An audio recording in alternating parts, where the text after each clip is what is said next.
and welcome to the second episode of our game of Band of Blades. We started off very well last week. It went very smoothly, and this will all change this episode, I'm sure. It can certainly not go any other way than downhill from here. So, and for today we have with us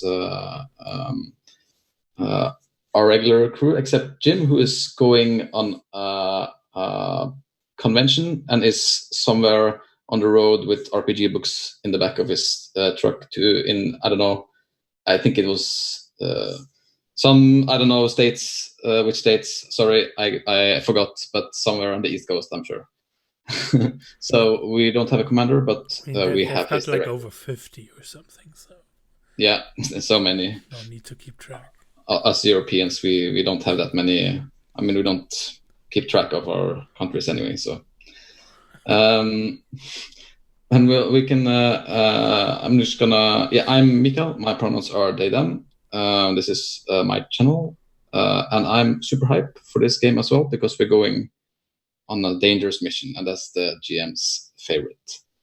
We're gonna just go around the table and introduce each other. Matthias, you want to start? Yeah, hi, I'm Matthias. I use he, him pronouns, and I am super excited as well because I get to properly act as the marshal for the Legion today. Sending people off to execute the missions that our commander ordered us to tend to. So, excited about that. Do I just throw over? Then I'll throw over to Joelle. Hi, I'm Joelle. I use she, her pronouns, and I'm afraid not excited for this very tough mission. But it's gonna happen anyway. I have faith that our marshals picked the right people for the job. Paul? There we go. Hey, thanks, Joelle. My name is Paul. I use he, him pronouns. I'm from London in miserable Brexit Britain. So I actually sort of come and play this grimdark game for like jolly fun relief from my terrible day-to-day life. Yeah, really excited about it. It's our first sort of mission on the road. Very interested to kind of see how it plays out. And also one thing that I'm really interested about today's session is we all created characters and kind of played these characters last week. And then this week we've got no idea like who we're going to be playing as well. So I'm interested to see how that dynamic works, you know, how we're going to kind of like pick up like different kind of characters and stuff like that. And if there is a character that appeared last week, it might be played by someone completely different. So it'll be interesting to see how that kind of gets interpreted. So yeah, I'm ready for it. Yeah, and this mission we're all talking about is that. So what happened from last time is that I rolled up some missions, and well, you could, I guess, say they were our crew was either lucky or unlucky, but I definitely rolled up some interesting stuff. So even though we are not using any intel, we rolled up a special mission because that was. I really wanted it, so I put it as the GM's choice. Yeah. Can I ask a question there, Mikael? Then is it a thing like if you use like the intel resource, is that what normally throws up a special mission? Yes. Because I'm not sure what intel does. You can also roll it randomly. The reason I put it as my choice this time is that the mission was so cool, and I really wanted to go into Carlsberg, which we are going to do. So great luck for me. And also, we rolled up another recon mission, which has a favor, which means that our chosen kid can get XP and maybe get another ability at some point. So what is negative about this thing is, of course, both, well, at least our special mission is pretty dangerous. We are going back to Carlsberg, which is on the other side of the Takeda River, which we just passed again. Into like thick enemy territory. This city is occupied, and Render's legions are still here. It's going to be fine. The Cinder King would never think we'd be stupid enough to actually like double back and head back towards trouble. That is true. So that's the advantage you have until the engagement roll. We'll see how that works out. And to be clear, we got 3 options, or rather our commander got 3 options of missions, so we weren't forced to play this mission. That's by our commander's choice. Mm-hmm. So the cool thing about this is that, well, I guess I could just say what the mission here is. So it's a recon mission, and it's a mission to get a daring scout that remained behind to study the broken plans during the Legion's retreat. They're now hunted by a powerful lieutenant in Carlsberg. So it's a pretty dangerous enemy we're possibly facing here. The still burning capital of Aldermark. The Legion has spotted their signal requesting help, and your mission is to swire the city and get them out. So the possible reward here is actually getting another specialist, which is a pretty big boon. In addition to that, there's 2 intel. So it's a pretty hefty reward for the mission. It put things in perspective, like to get a rookie to a specialist is probably going to have it survive a couple of missions before. And as we saw last session, even though we had some great resistance rolls and thus no rookie was killed, this time we'll have 2 missions. One primary mission, which is the one like that we did last time, where we'll see our characters being played, and also the secondary mission, which is just a fortune roll, and if you fail, people die. So there's definitely going to be the odds that you have no casualties this time is going to be pretty. It's going to be pretty slim. Yeah. So basically, Stop saying that. I'm just it's making sure that you're not surprised. Okay. It's just yeah. So those are our missions. The second one is just to do a recon thing. You, Marshall, get to describe how that looked like when you do the secondary mission role. Yeah. So we'll get to that. But first, what I wanted to see is to have a short scene, color scene first. Mm-hmm.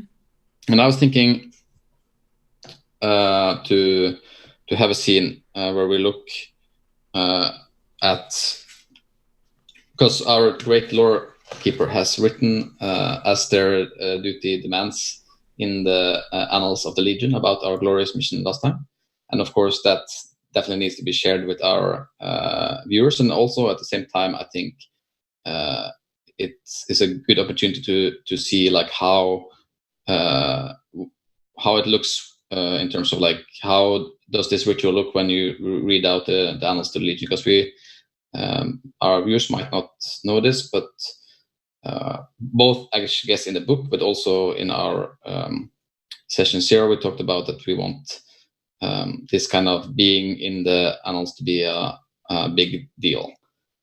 So this is definitely a high point in a Legionnaire's day. So yeah, I was just gonna think we're just gonna play that. You want to? I think I'll just let you. I'm gonna ask you to tell me something about how you think it looks, Lore Keeper, since you are the one who's in charge of this kind of part of the fiction. Mm-hmm.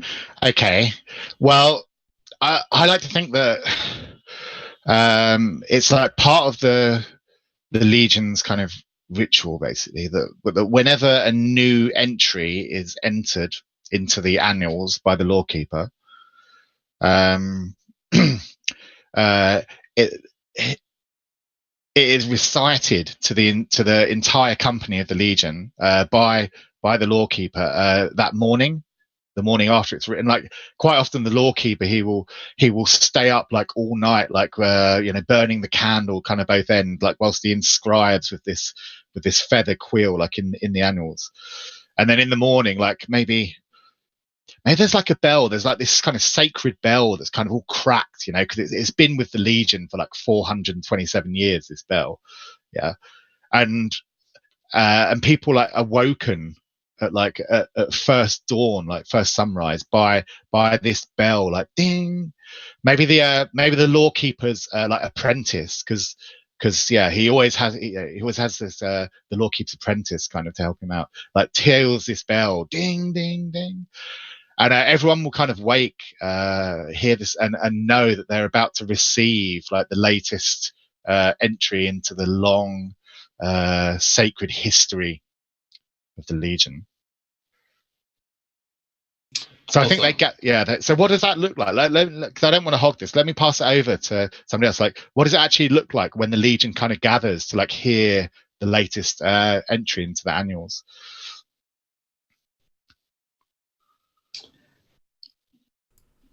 I think it's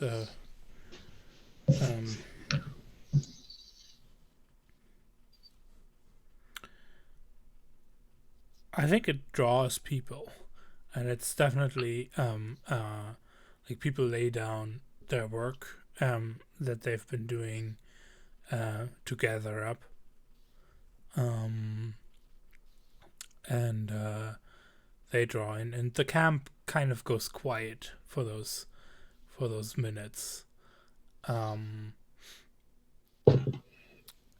I think there's also like there's no pushing or shoving, like everybody comes running up. It's just a very kind of solemn, quiet mood when it happens. And I think we do see also like on the edge off to the side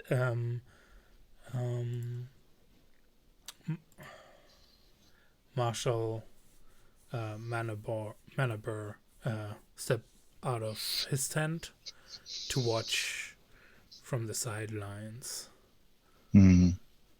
Okay. Just to introduce that character as well. He's got like one eye is kind of dim and milky.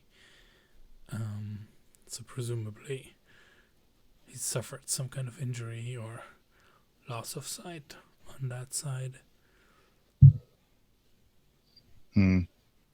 Cool. I'd like to use this technique that I learned from Jason from the Gauntlet, which is like called painting the scene, which is where we kind of go around quickly and everyone puts in like a small kind of like detail that to illustrate like a kind of a theme or like a feeling that we're kind of going for. So I'd like to kind of go around. I definitely got like there's like a couple of horses on the side who are in the cold morning air, who are like the most unquiet part, like they're stomping like their hoofs a bit, and you see the steam rising from their nostrils. Joel, can I ask you what do we see that shows that like the entire kind of Legion camp is like respectful and ready to like hear this entry into the annals? Yeah, I think that this is probably the only thing that can interrupt breakfast, because it's in the morning, right? Yeah. So probably like in earlier days, like new recruits would be like, oh, this is what I eat my porridge to, or something like that, like a little show, and then they would get like cuffed upside the head. It's like, you don't do that. This is a time for listening and quiet and not weird slurping noises.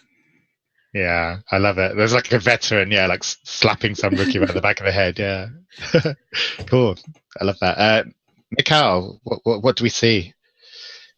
Yeah, I think I imagine, like, especially I guess since the situation is that there is not a lot of experienced soldiers in the Legion at this point.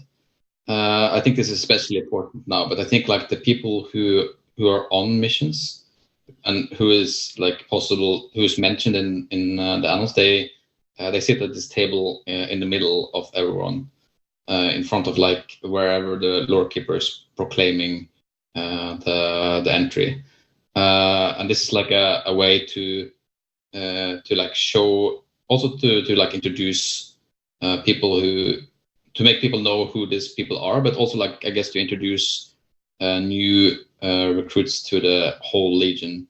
I think this is the only formal way. Like there's no this is a new person so and so. There's like you only get this kind of recognition if you're entered in the annals. So possibly if you didn't partake in any glorious mission for a long time, it could take a while, right? And people might still know you, but they all know that you haven't been like you're not in the annals yet. So it's not it's a very like big deal when, especially if you're a rookie, to be mentioned. And I think on that I kind of want to like frame the scene. I want to.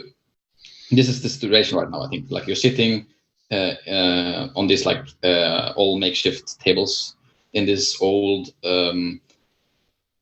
I mean, in the Western Front, it used to be the like back troop of the last of like the army. So there's some fortifications there in this like old, a bit run down, not old, but like a bit run down wooden fort.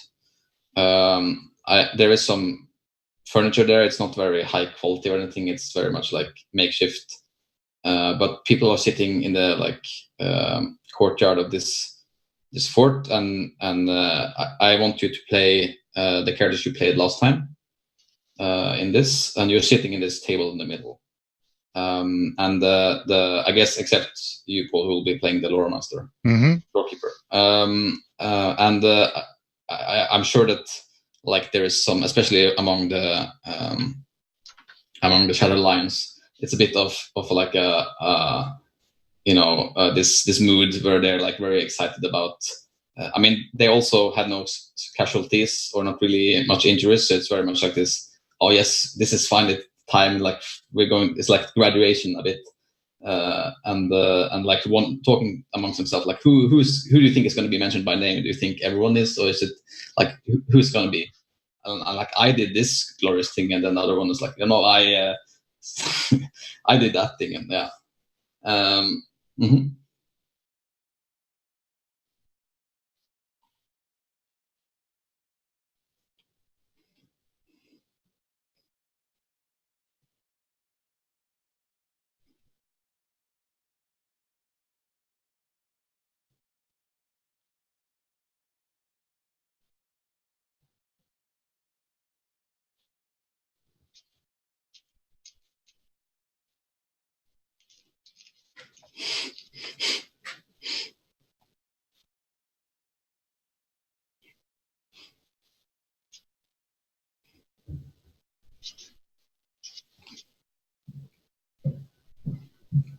Mm-hmm.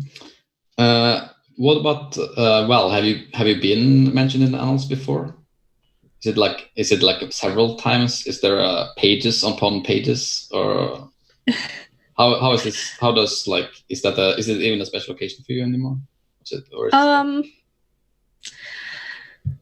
I think Val, like being a heavy, you put yourself into situations that could be considered heroic a lot because your job is to protect people. So it's probably not the first time that she's been at the table, but I mean, probably almost nobody is mentioned like for pages and pages because your luck just runs out before then. So I think she's like maybe partially on Alexi's behalf trying to like make it seem like it's no big deal, and just be like, oh yeah, this is cool, this is nice. And she's just kind of like like waving jovially, and then like when her name gets mentioned, she kind of like gives a cheer in the direction of her old legion, which was or her old squadron. She was an Ember Wolf. Mm. Um, Yeah, I like that detail. I like the idea that like whenever someone is mentioned by name in the Legion, like everybody from their like unit just like like kind of like cheers like that, like punches yeah, the it's your air. girl. Yeah. Yeah, I think the only thing that kind of like sours it a little bit is she's trying to like basically celebrate with everybody and look, just pretty like laid back. But she took moderate corruption last time, and the whites of her eyes have turned like the color of when you overboil an egg and they get kind of like green. So she's, whatever else has happened, she's kind of maybe like wearing long sleeves or something to like cover something up, but like yeah, she has this kind of gross green tint to her eyeballs now. You want to read from the annals, Lordkeeper? Yeah, sure. I got this idea like to just kind of set the scene a bit, like when everyone's kind of the bell has been tolling and everyone's kind of gathered to hear, and the lawkeeper's like apprentice, who's like this kind of young woman, maybe like in a kind of like late teens, wearing these really heavy kind of like robes emblazoned with all the insignias of the Legion. She comes out and she's carrying like under one arm like this battered old like wooden like lectern. Do you know what a lectern? Like a wooden stand that you'd place like a book on, and under the other hand, she's carrying like the annals. They're these massively like heavily leather bound kind of tome that's kind of like that big by that big. And she comes out and she like sticks the lectern like in the mud, in the middle of everyone like that, and then just bangs the book on top of it, and the thud like reverberates of like the heavy book hitting the thing. And then the lawkeeper comes out, and it's everyone knows the lawkeeper.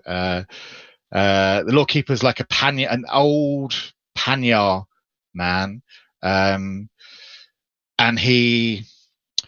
he's because he's lived in he's from the forest. Panyar people come from the forest, and they are marked by the forest in some way, and he has sort of taken on like this beard that's made of kind of white downy owl feathers, and they kind of start sprouting from just below, like from his cheeks, just below his eyes, and then sort of cover his entire face and like come down like all the way down his portly kind of belly, and he steps up to the lectern and he coughs, clears his throat, and nods to his apprentice, who opens the annals and turns to like the page that he's just inscribed. And he reads in a soft, warm, like friendly voice that feels to the people in the Legion who this is the first time that they've heard like the lawkeeper speak. It feels like kind of warm, scented honey is like dribbling like slowly like into their ears. His voice has that kind of effect, and he says, "I am here this morning to read to you, my blessed Legion brothers and sisters, a new entry into our sacred hallowed annals. And history says, after the catastrophic massacre at Ettenmark, and led by a succeeding commander, Danyaveka, the shattered remains of the Legion marched east, crossing the river at Hoselbrook Bridge.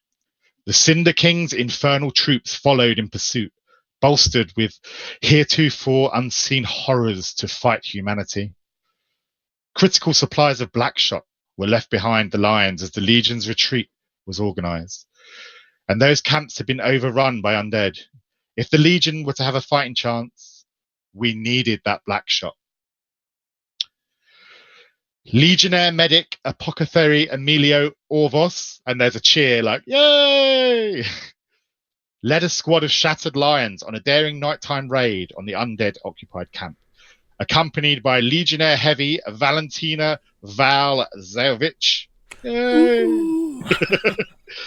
and Legionnaire Sniper Kadre Hadclio. They were fortified by the divine presence and protection of our blessed chosen, the Horned One. Blessed. What's the Horned One like? Is the Horned One there? Like, listening to this? I think you probably see like on the battlements that there is that the Horned One is standing there, like overwatching like the whole group. And there's probably some glaces that turns to her when her name is said, but most people don't turn around. So she's like perched up on like the makeshift battlements that are. It's like in kind of an impossible way. Like you wouldn't place a guard, or you couldn't place a guard there, but she is. Love it. And he continues after kind of like, bowing his head to the blessed chosen one. The camp was infested with hordes of vile undead from Blighter's forces, including a nightmarish, gargantuan horror. And like some of the rookies, you can see like kind of they kind of back off, like shaking their boots. Our blessed chosen, the Horned One, engaged the horror in fierce combat, supported by the unflinching bravery of Legionnaire Zajovic and her 5 Legionnaire rookies that made up the Shattered Lions that day. Legionnaire Orvos and Legionnaire rookie Alexei Zukal What? Whoa! stealthily infiltrated the camp and secured the precious supplies of Blackshot. Legionnaire Kadre artfully placed a single round of his crimson shot into the rampaging horror, felling it instantly. Legionnaire Zukal escaped with the wagon of recovered Blackshot, whilst Legionnaire Orvos routed the remaining undead with an ingeniously volatile concoction of oil and Blackshot. He tossed it into the air above the undead horde. It was then ignited by an exquisitely placed shot from Legionnaire Hadcleo's rifle, raining green-flamed retribution and death down upon the undead and lighting up the night sky for the Legion brothers and sisters to see. Legionnaire Zajovic steadfastly refused to allow any harm at all to befall any of the Shattered Lions under her protection. Her unyielding shield saved the lives of many of them that night. The victorious Legion returned to camp with the supplies of Blackshot. Their triumph, a short-lived, yet desperately needed salve. Onward, brothers and sisters, onward for the Legion. For the Legion. Yeah, for the Legion. Awesome. And I imagine like that on like the back end of this the scene, you see. I was first imagining like maybe where there in the start was a little bit like bickering about like who is going to be mentioned. I think now in the lines there is like all this. Everyone is like around Alexei and like congratulating them on being mentioned. So it's very much like this. Yeah, they don't know what's happening to them. like probably someone's like pushing a strong spirit into their hands, like right after getting up in the morning, before they've even gotten a chance to dig into the stew, and yeah. Awesome, cool. That was very cool, Paul. So now we're going to. We already know our mission, but what we didn't do last time is do the intel questions, and we don't have a commander here, so I thought that you could together like choose which intel questions you want to have. So we have one intel. That means you get one question for one intel, and there's a 0 intel as well. So you get 2 questions in combined that you can put on either the primary or the secondary mission. So the questions here are is what's useful to bring on this mission? Who's invested in this mission? What's a challenge you might face on this mission? Which broken troops do you expect to face on these missions? What resources or benefits might we find at a specific location ahead? And what might be a weakness of an elite we have encountered? And then lastly, what might be a craving or instinct of an elite we have encountered? Is there anyone who has like anyone that they would like to ask?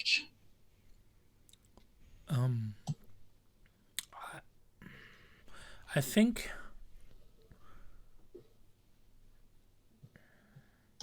they're on 123 for those who want to look at them. Two that made sense. Well, that jumped out at me.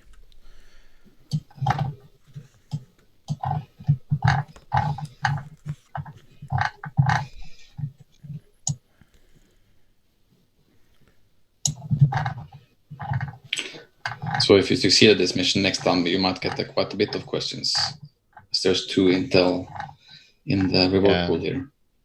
So I think because we're going to be going really deep behind enemy lines, I think one question that'd be pretty useful would be like, what resources or benefits might we find at a specific location? Like, because we're gonna need all the help we can get there. Like, where is maybe still a hideout or a secret passage or a way into Carlsberg or out of Carlsberg?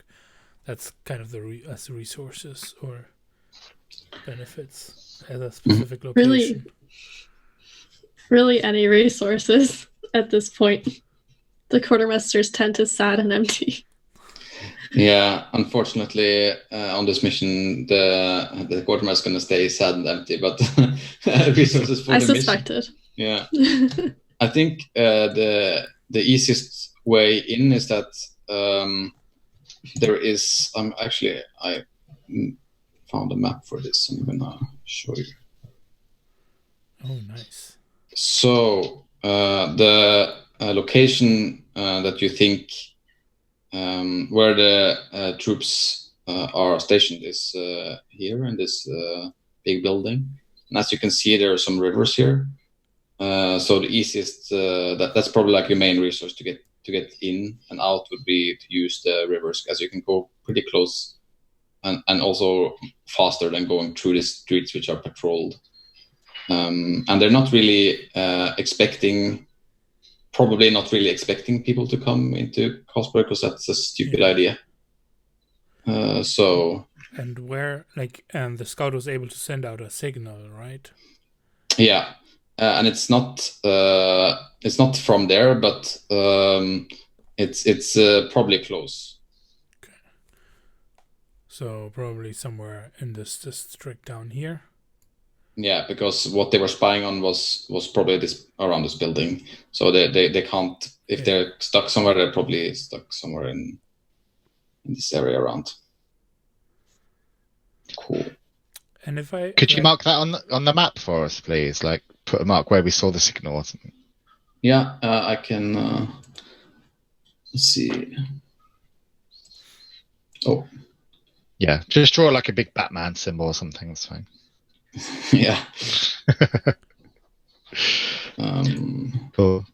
And can I ask a question, Mikael, about, I'm looking here in the commander bit, and it says about intel, it says if you hold 0 or more intel, ask one of these questions, and then if you hold 1 or more, also ask one of these questions. Yeah, you get so do we get to ask one from the first one as well? Yes. Oh, so if you've got like 3 or more intel, you get to ask 4 questions. I see. Yeah. Okay, yeah. Okay. So yeah, on that note, you can also ask a question from the 0 list here. So that's what's the highest threat we can expect on these missions? How much trouble should we expect for these missions? I guess you already kind of know that. Mm. What would be a useful item to bring on this mission? What are 2 approaches we could use here? And which squads distrust or don't respect the leadership? How does our chosen feel about these missions? Okay. What does everyone think might be a useful question to ask there?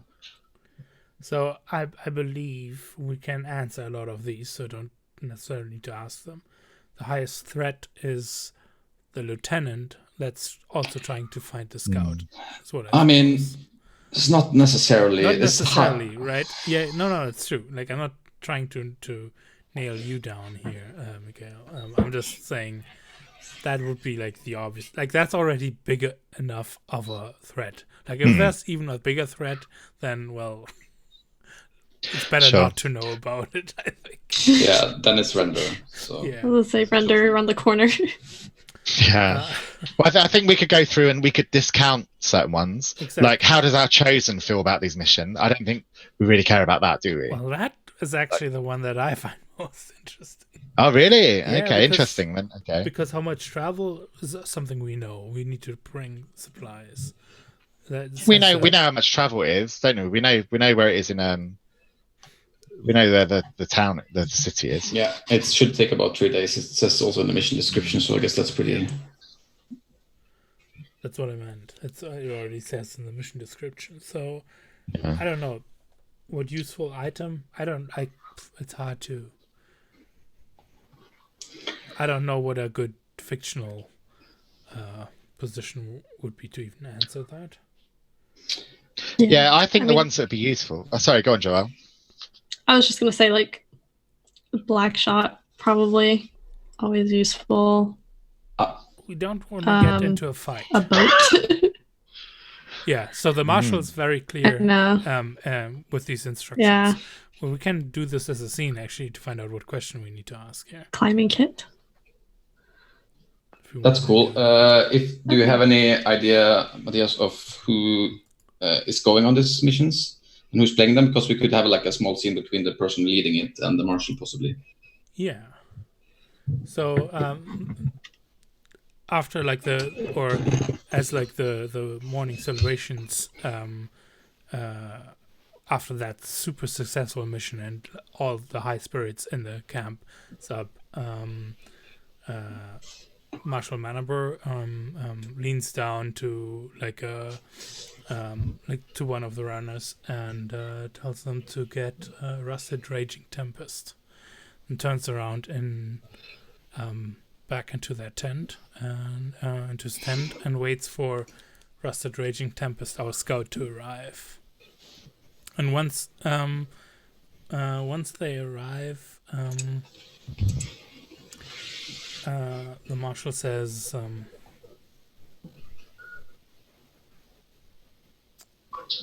late last night, word of the signal came in. And I think Rusted Raging Tempest's eyes go wide, but they remain silent, receiving orders here. And the marshal takes a long pause and then nods and says, yes, you will need to go back and extract them. Grab a couple of the ghost owls to accompany you. See that they make it back. See that the information they gathered makes it back.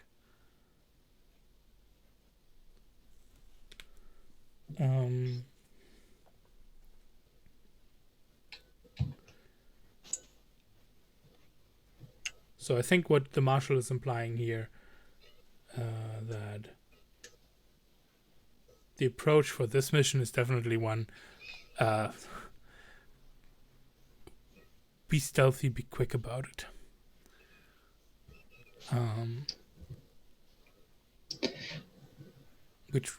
Which that's why, if you start firing, you start being noticed. I could answer that question if that's something you would. No, want. because I'm like, the marshal is saying that's the way to do it. You're the scout. You're gonna go in and get them out, and it's in Carlsberg. It's implied that it's a quiet in and out. Yeah, so just to give you like a brief overview of what Carlsberg is, it's a city that there was a battle there about a year ago. It's where Render was broken, and it's pretty much like it's a lot of troops there. you know there is. You don't know completely which troops are there. Probably more than one chosen's, because I mean you don't have. You don't have scouts there except the one that you're trying to save, and obviously they don't give you information. So that's like the overview, but it's probably quite heavily, like not fortified, but there's quite a lot of troops there probably. Yeah. And also it's expected probably that there is also quite, high up troops, because the main forces it's like a main part of the force that is there right now.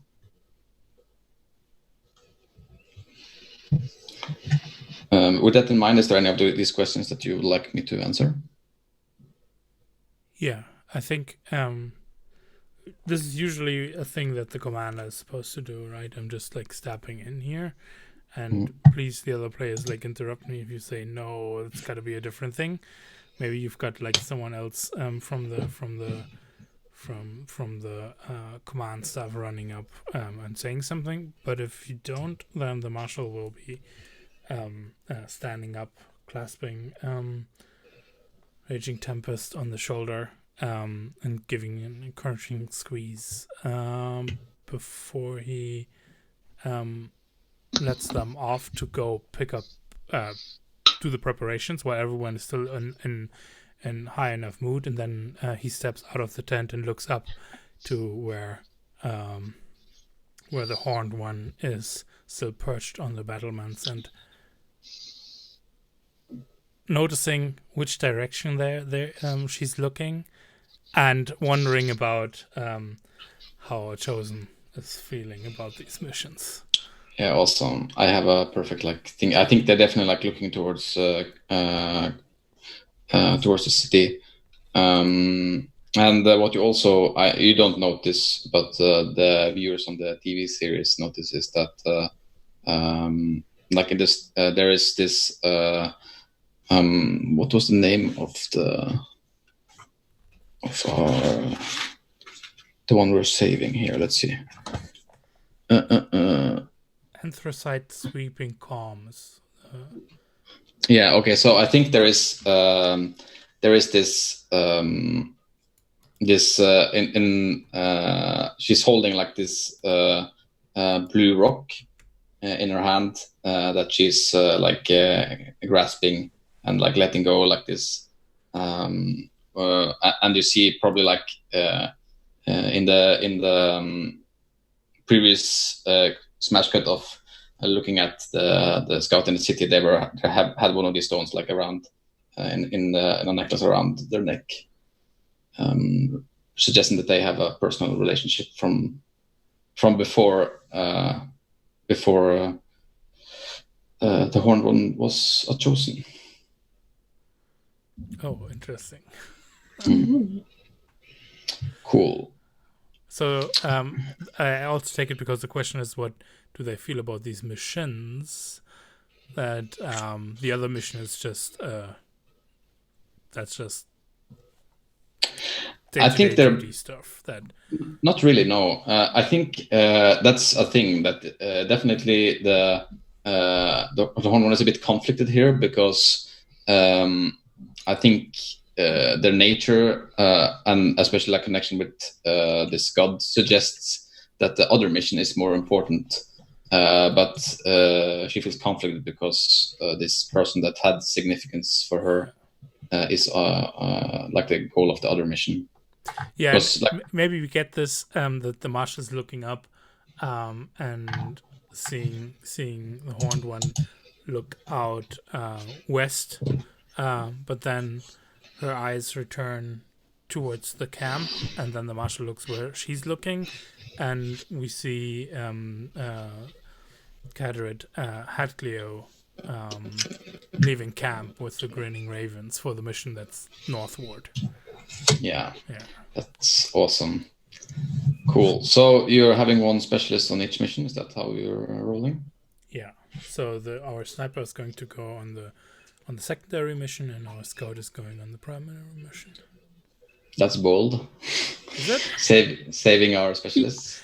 I can't they're both recon missions, and I had to divvy them up unless I would be rolling 0 dice. How this works in terms of for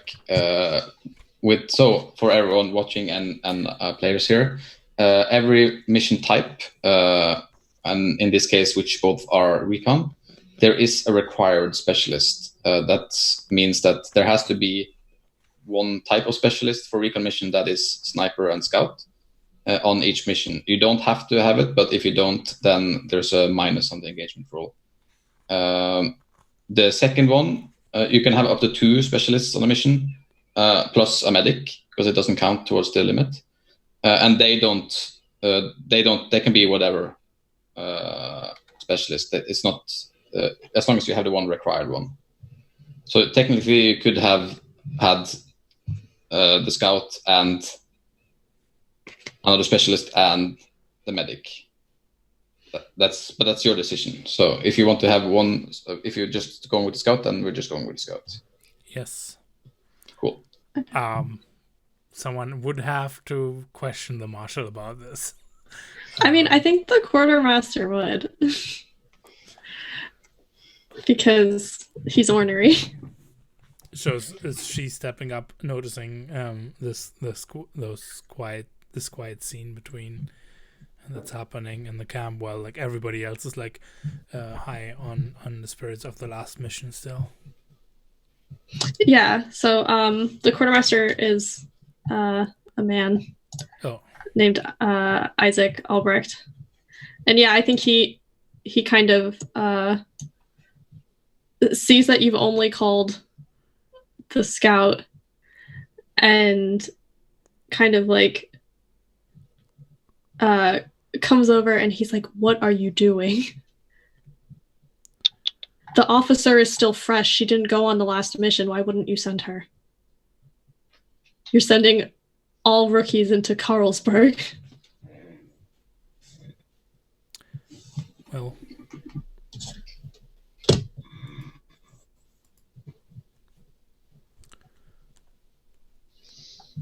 the ones that'll survive will know what stuff they are made out of. The other ones I can't spare.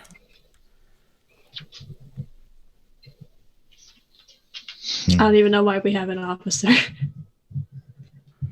We have an officer. She's there to take care of anything that awaits us up north. We need to pace ourselves. Yes, the information might be valuable. It might be a total fluke. For all we know, Anthracite might be dead already.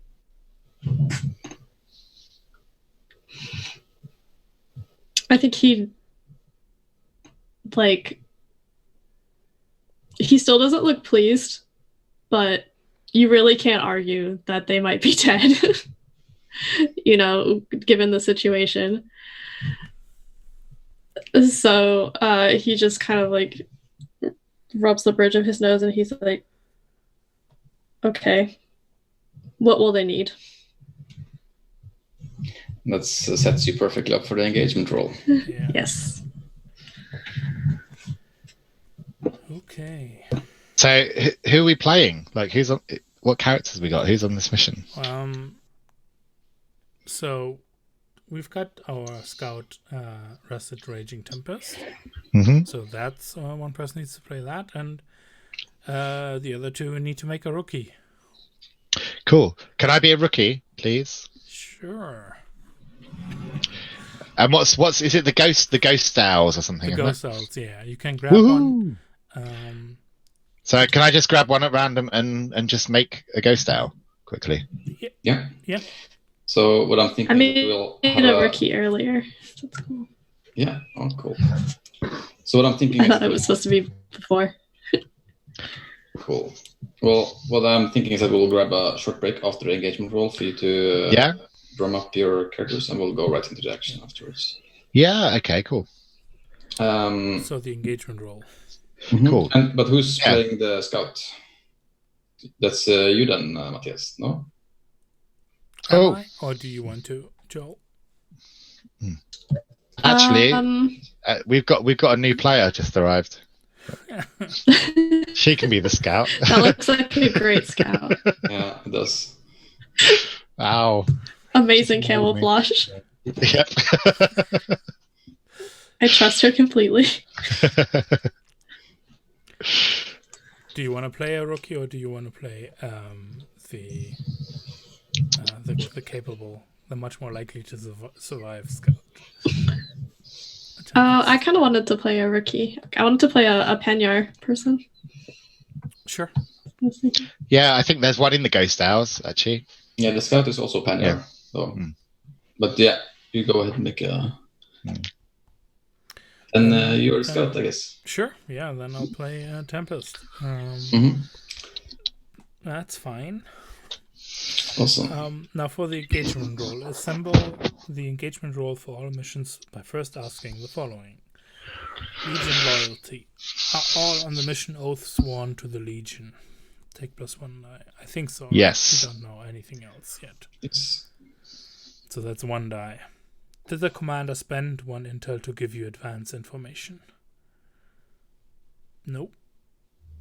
Didn't you say we had 1 intel, so we answered 2 questions? Yeah, we get the answers to those questions and we can use those answers, but the commander didn't spend any intel. Oh, I see. Okay. Yeah. So it's kind of valuable to keep intel and not spend it. But Okay, I get you. if you really need a good engagement roll, it might have been valuable to spend it. Who knows? So that's a no. Veteran. Is everyone on the mission a specialist or soldier? No.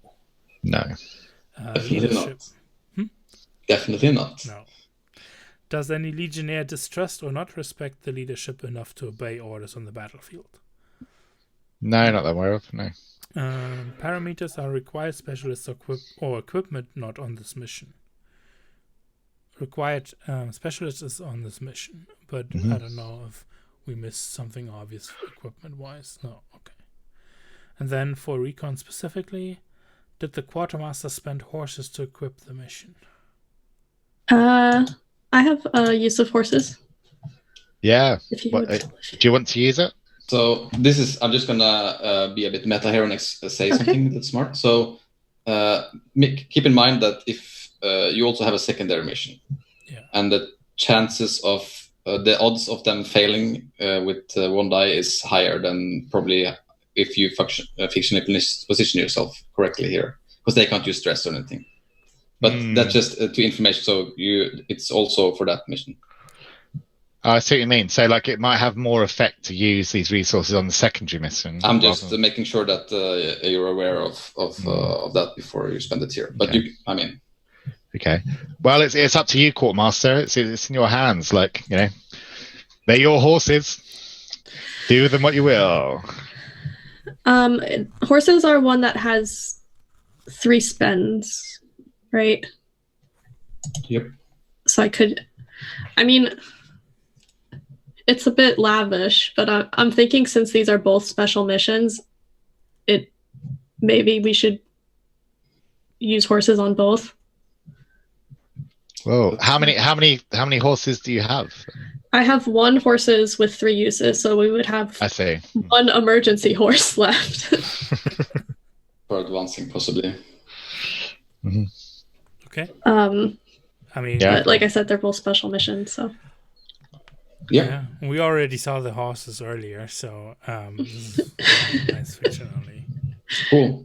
I'm gonna spend the horse. You can mark 1 off now, and then there's another one for your engagement roll. Yeah. Stealth is any legionnaire starting with heavy load. So, what load are you starting with? Tempest is starting with normal. Yeah, and I think my rookie is probably going to go light because I think we need to keep quiet, and keep out of the action. Yeah, I think I'll have normal as well, probably. Cool. So no heavy load. So not -1 die. It doesn't give a bonus. It's only negative. If we had said yes there. Yeah. So that is, if I'm counting right, 2 dice for the engagement roll. Mm-hmm. So.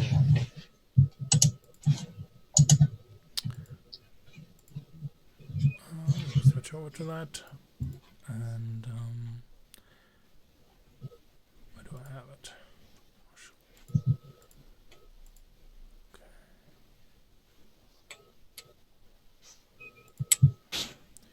So this is for the primary mission. Mm-hmm. 2 dice, and here goes. Tump. That's a 4. So risky position. Cool. I have some thoughts already. Well, I'm not gonna put you in a one-on-one battle with Render right from the start. Then. Cool. That would sound risky.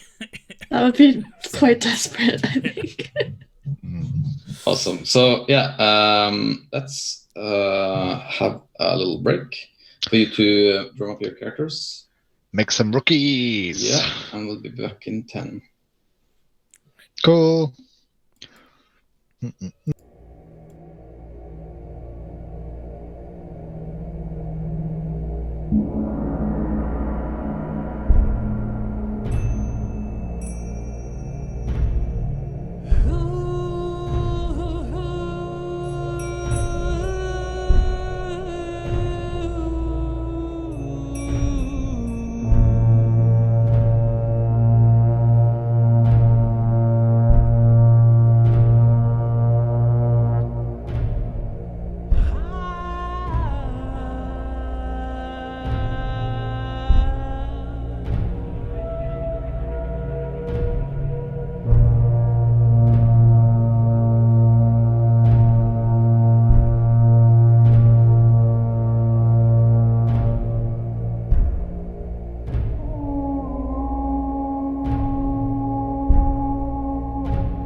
Welcome back. We are just about to enter Carlsberg on a dangerous mission to rescue the scout that I even now forget the name, and it is even in chat. There it is. Anti-site sweeping calm. I'm just going to call him anti-racist sweeping calm now.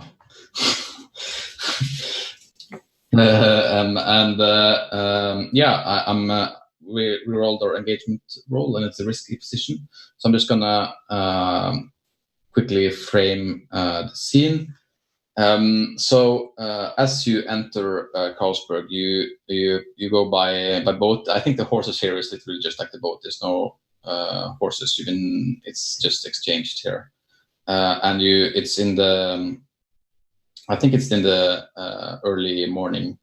It's still pretty dark, but it's like in the first day of light, and I think there's still this smell of burnt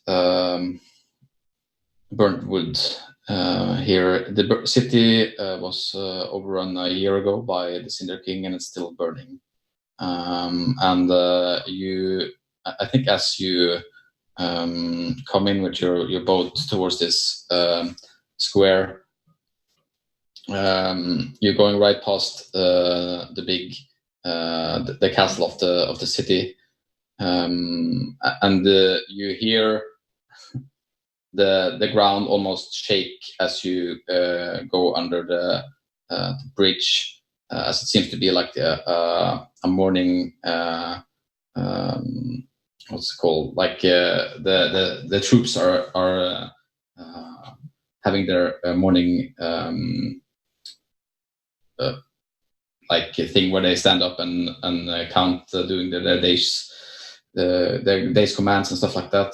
And they're going up into like the position in with the military discipline, and you hear like the whole boom as the feet in the same time like coordinatingly comes down, and you hear like the crack of all these, which must be quite a few because you hear it very loud and it's not extremely close.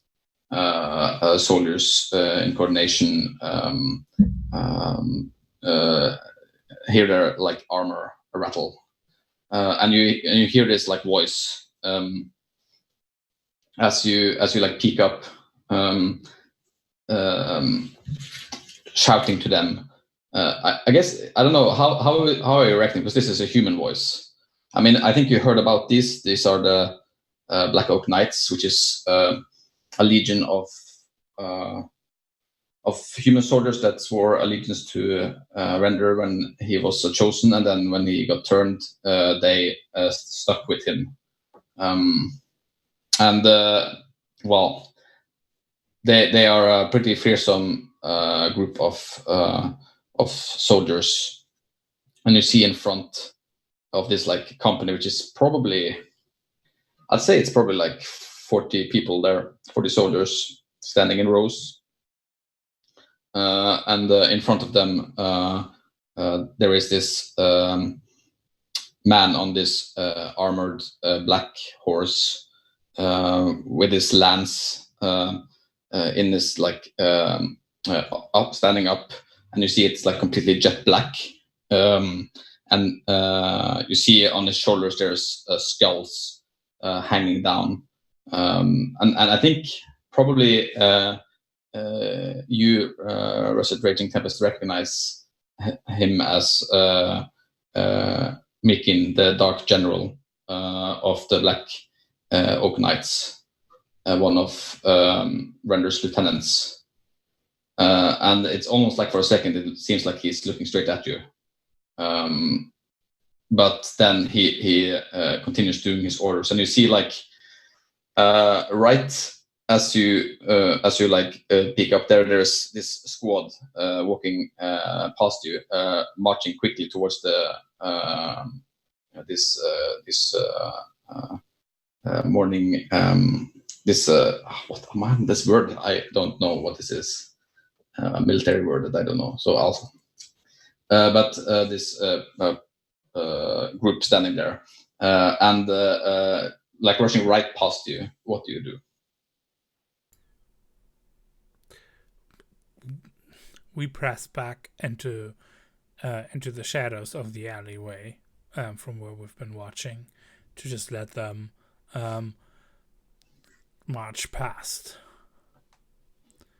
And I think Tempest definitely like holding out a calming hand towards the other two. And after they've passed,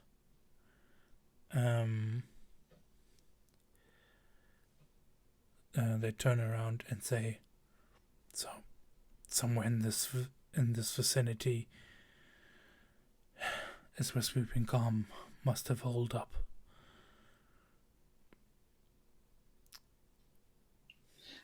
I think exactly as you say that, you hear like from about like this booming voice of Mikin shouting out to orders to the troops, and I want them found. I want them found by midday. Find, search every street, every house, no stone unturned. And anyone who, if you don't, you're gonna answer to render. And there's like this. I think even as the camera like passes over, you see like the faces of some of the Black Oak Knights like sharpened like a little bit, and you hear like the general shout, "Well, what you waiting for? You're dismissed." And you hear like rustling around from everywhere, going in every direction. And this is the risky position you're in generally here. Yeah, and when we hear that, Tempest kind of looks down at the two of you behind them, and gives this kind of triumphant smile. I guess we've got a race on. And like Adhikar is like, kind of, he's really young. He's like, he's barely out of his teenage years. He's this Barton kind of kid, and he's kind of his eyes are like wide, and he kind of looks at you and he goes, "He's like, Tempest, were they talking about us? Are they gonna find us?" They won't find us, not until it's too late. No. This is a sign that Sweeping Calm is still alive, and we just need to get to them first. And I think we can see Tempest. So Tempest has like actual like tattooed markings over their forehead that go down in a curve, and over their eyes down to their cheeks. And they seem quite like pumped up with the adrenaline, like this the spark in their eyes that's like, oh, now it's on, this is good news.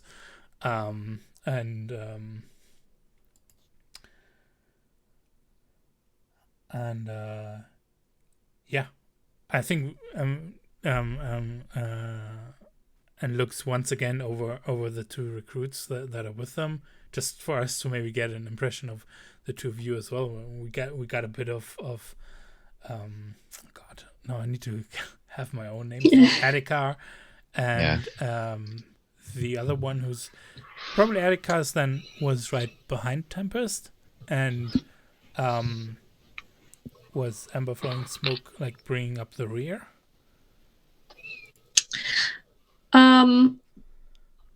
Keeping a watch out so we wouldn't get surprised from like the other side. Or... Yeah, I think she's kind of like crouched at the other end of the alley, like keeping an ear out. She's Panyar as well, so I think a lot about this mission is very personal to her, because like the scout leading it is Panyar. the missing scout is, and obviously it's all for the glory of the Horned One. So she's also, I think, probably quite young, like a lot of the rookies are, but maybe not quite as as gung ho as their leader, but trying to at least act like they're not as scared as the other rookie. Her animal trait is her skin is kind of mottled with like an amber color, and if you were to like touch her hand, she'd be a little bit like her skin's like kind of clammy. She's kind of like frog-like in general, which is probably why she likes or part of why she likes climbing up in trees and hiding in the dark so much. Mm-hmm. Cool. And I think I start giving now like not continuing to talk, but giving hand signals, and we're going to start searching the block.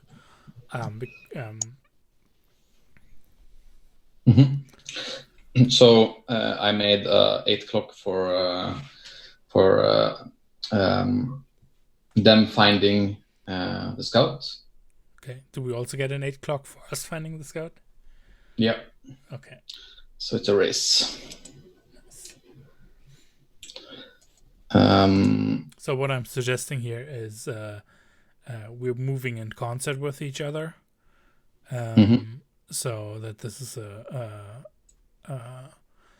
a team action under my leadership with Scout. Cool.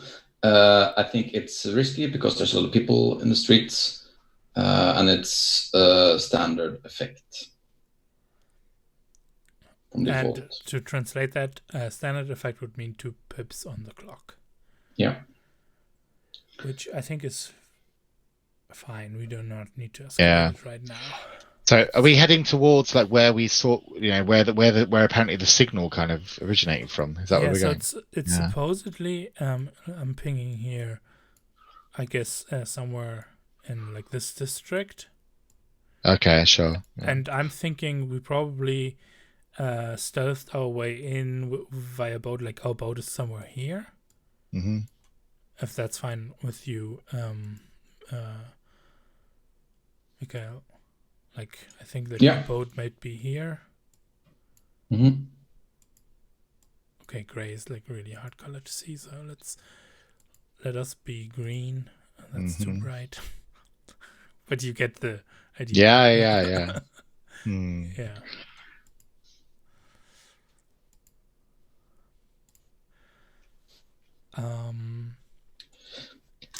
Yeah.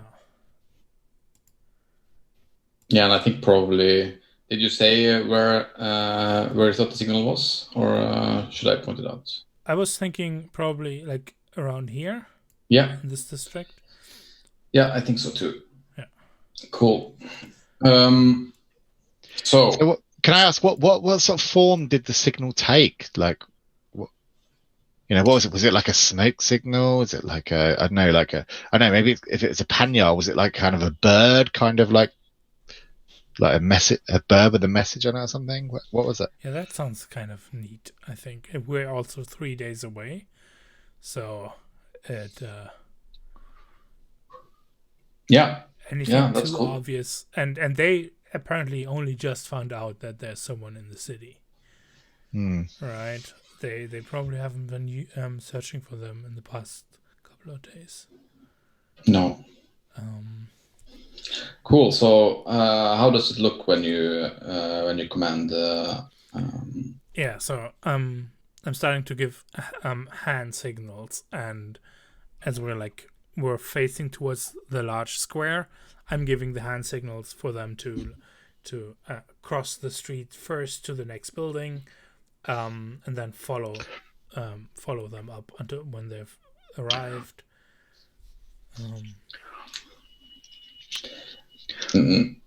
How are you both very clear? How do we see that you're both rookies in this situation? I'm just going to start with you, Joel.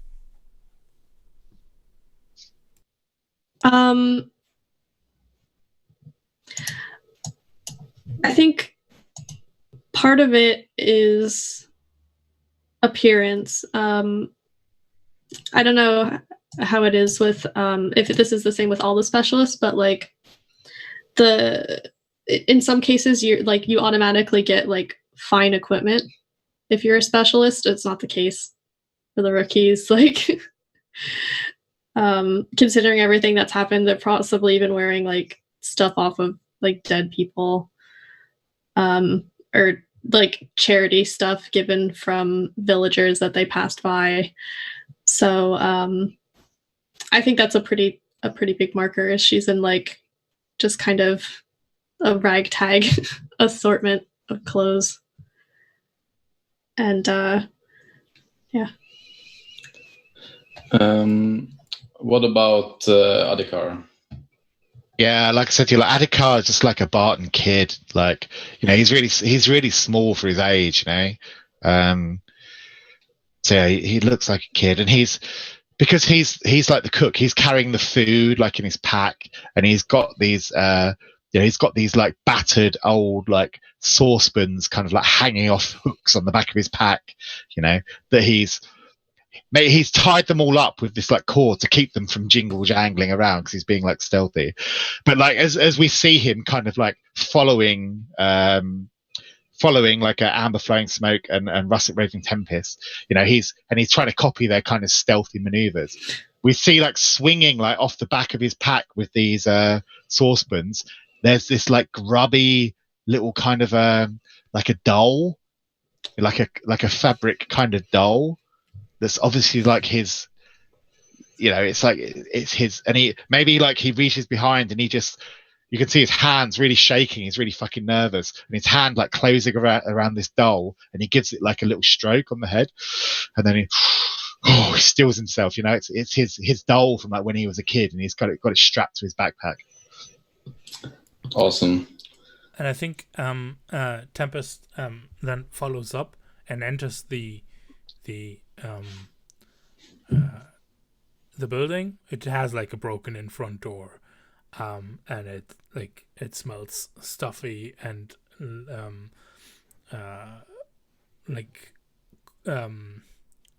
burned wood that's gone cold.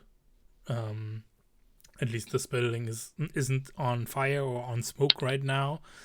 And we see them move over towards a window, and the other two following, and without even looking, they're like pointing, and we can see via the camera as the two rookies look out of the window, which has like doesn't have any glass in it, just like a barred,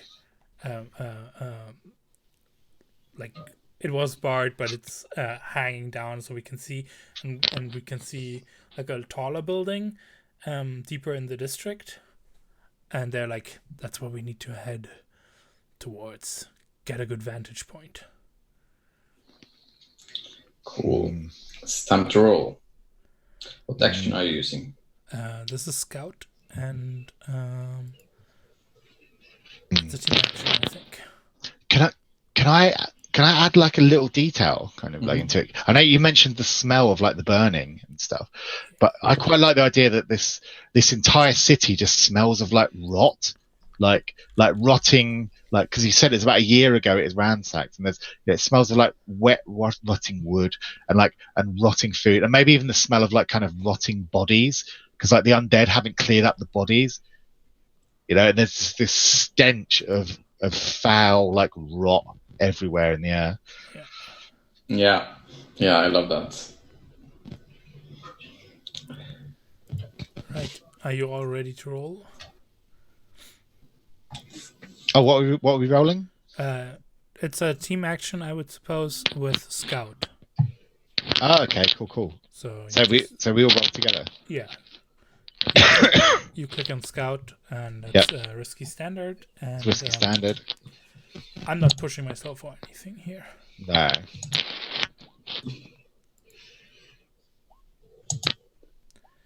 Yeah, I mean, we already got a 6. Like,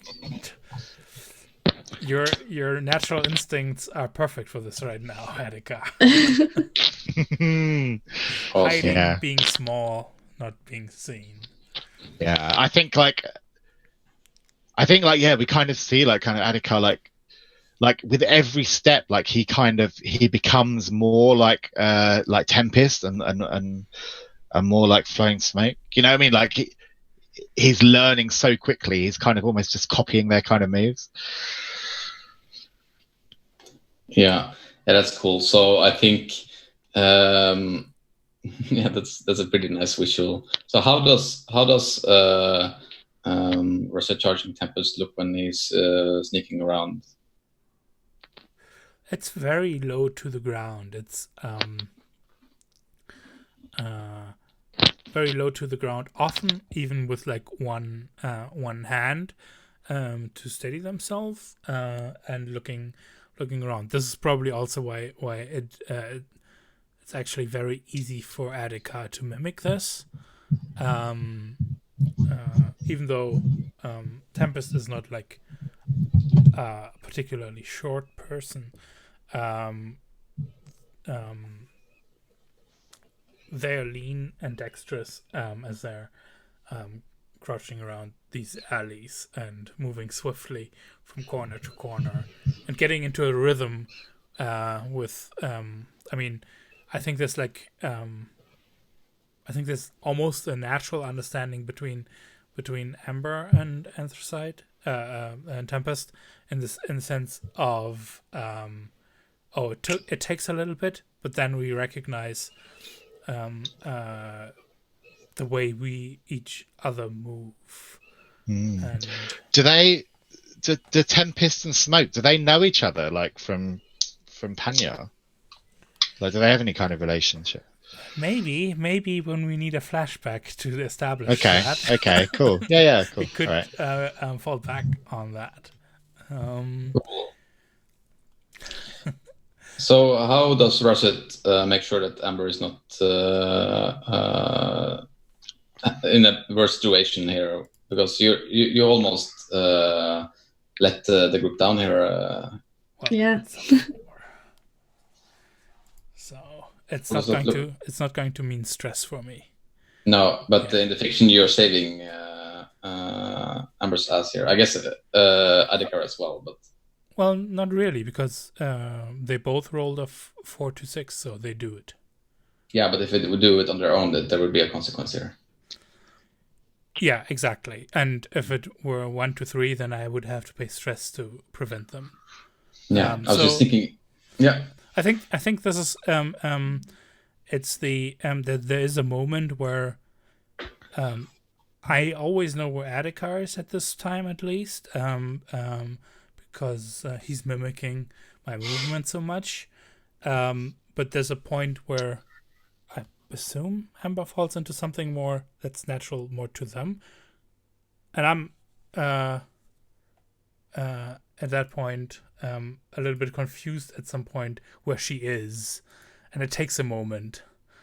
That could be a precious moment that could have gone horribly wrong, to understand. Oh no, she moved up already into that shadowy corner. Does that sound cool? Yeah, I think because we started out with her like at the back, she kind of is just maybe like a little bit like that's her instinct, is to like be a little bit like just always looking that little bit more ahead. And you're like, no. And she's like, oh, okay. Trots back. Where does this reflex come from? That's interesting. I think it probably came from like back in Panyar, because the forest is like so kind of dense and populated by like all kinds of things. You have to actually like to get your food and to keep yourself safe and everything, you have to just always kind of be that little bit extra on the lookout. It's not like living on a flat plain or in a city. Yeah. Cool. And because we rolled a 6, can I continue on? Because I have an idea how this might proceed. Yeah. I think we get to like we obviously do not encounter or find them yet, but we get to where that vantage point that we saw from the window is, and I think it's like almost like a partly crumbled down tower.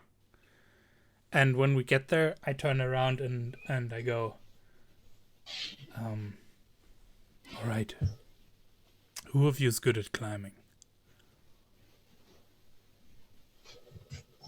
Wow.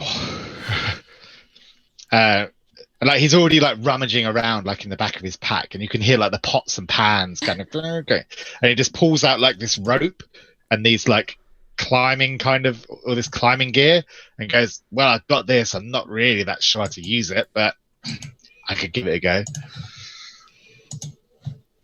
Is climbing maneuver? Probably. Yeah. I mean, you decide. I'm gonna get put to the decide, but it's Okay. you could also use scout for it. You could also Yeah. use rig if you like. I'm gonna rig up a pulley system to get me up there. Yeah. Right. So yeah, so Adhikar, he's got climbing gear in his pack, and hey, he's got 2 maneuver. He's pretty fucking, you know. He can scalable, I reckon. I think Amber's looking a little bashful because she almost screwed it up before. So she's like not quite like, oh, me, but Yeah, and I think we see like Tempest like scrambling up a bit of rubble to go to a lookout spot, and then say, all right, you help them up. And oh wait, and I pull out I take the 2 steps towards Endicar, and I take out my fine lenses and I like stuff them into your shirt or into your jacket basically. Yeah, Adhikar's wearing like this kind of like sarong type thing, like all this kind of wrap of like this brown kind of fabric, you know. Yeah, then I put those lenses, which are like obviously like looking glass. It's a looking glass. So that's tight or tucked tight to your body.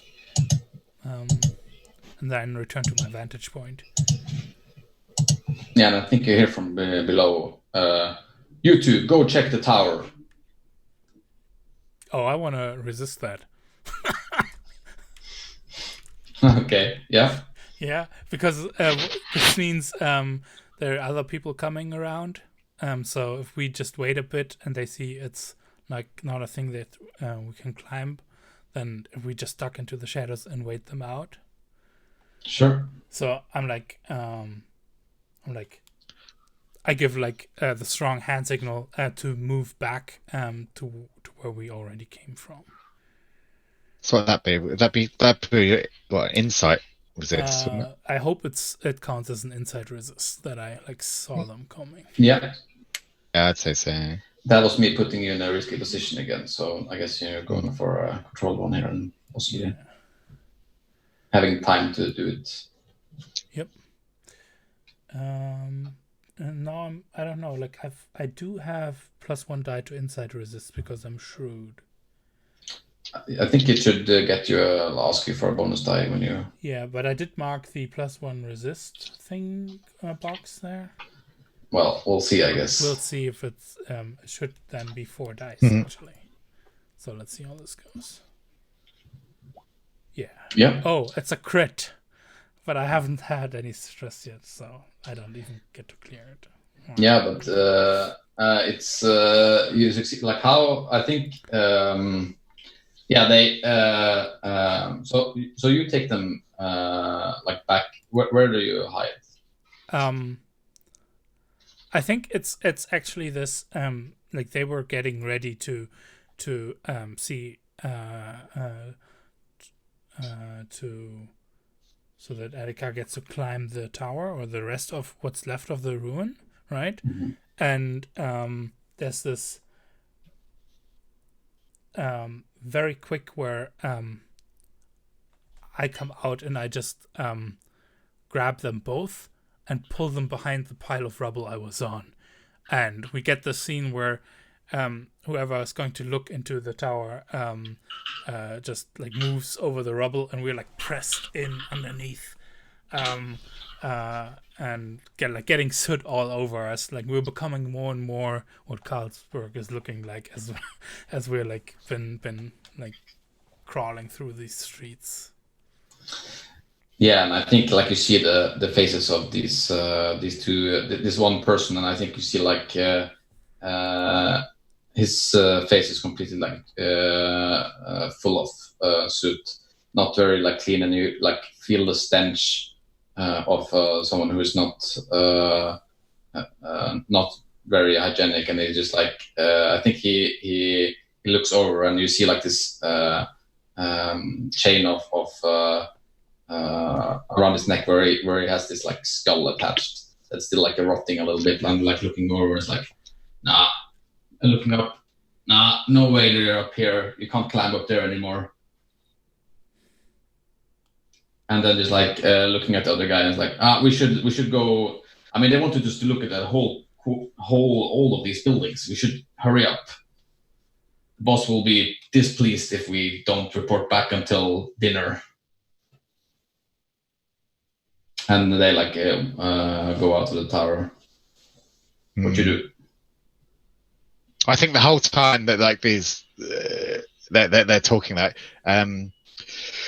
Adhikar is like crouched down behind this rubble, like gripping his musket with like his hands, and his hands are like the blood is draining out and they're going white. He's gripping the musket so fucking hard, like ready to like jump out and like attack.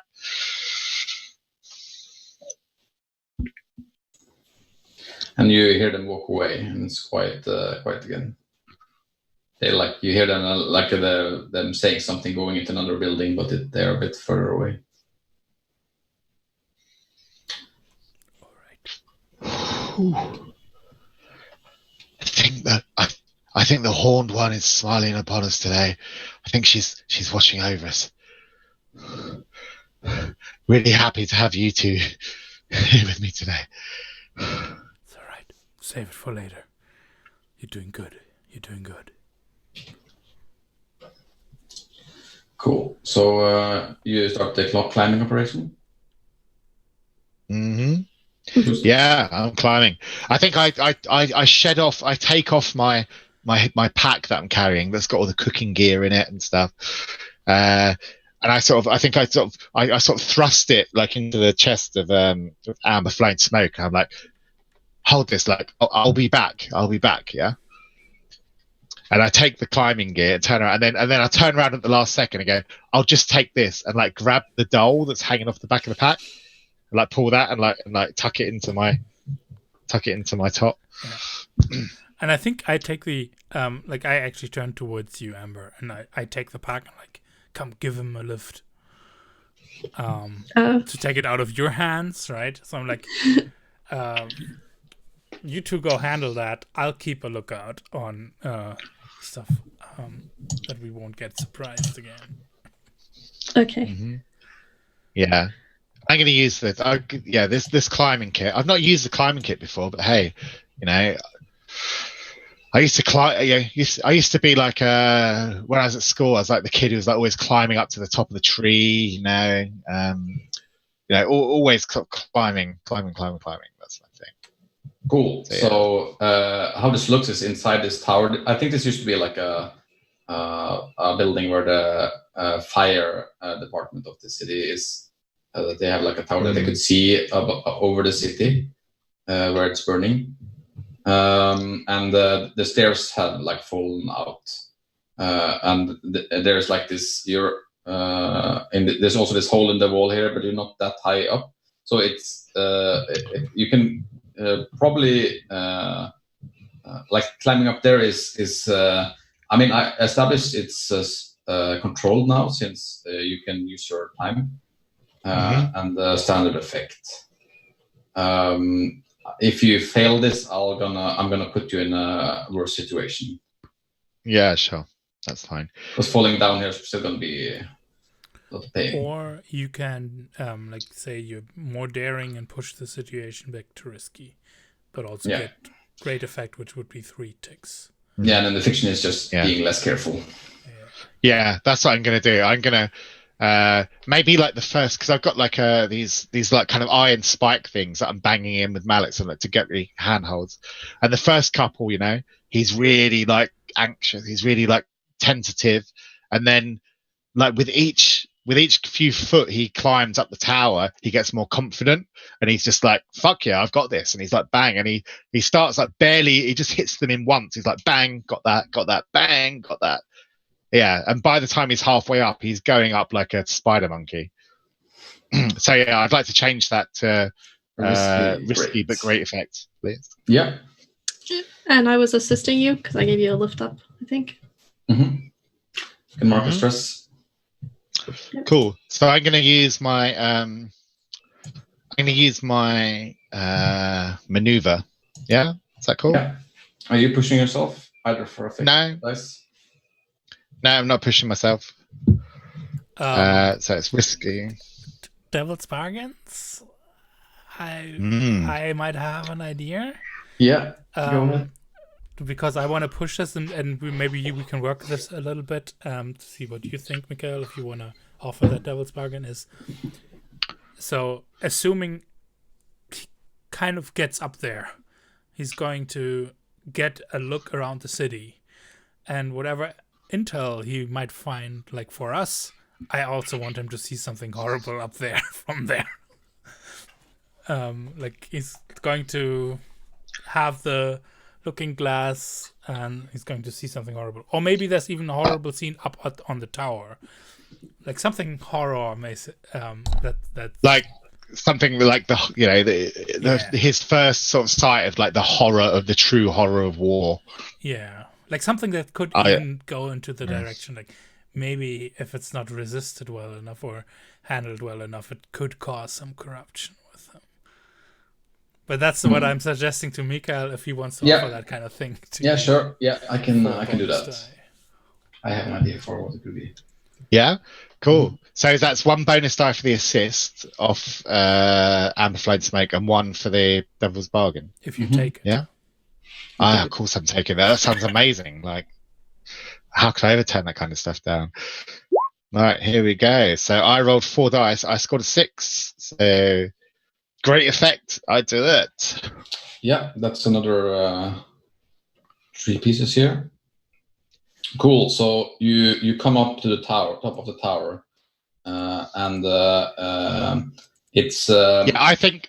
Can I just give a little bit of color there? Like, I think like as he gets towards the top of the tower, you know, he's climbing, and it reminds him of like when he was a kid, you know, and he was clambering up these like massive, like tall oak trees, like in the schoolyard, and it's the first time since he joined this legion that he actually feels like happy, and he starts laughing as he's climbing up, and he's like, and you can hear his like childish shrill laughter just like echoing down the tower as he reaches the top.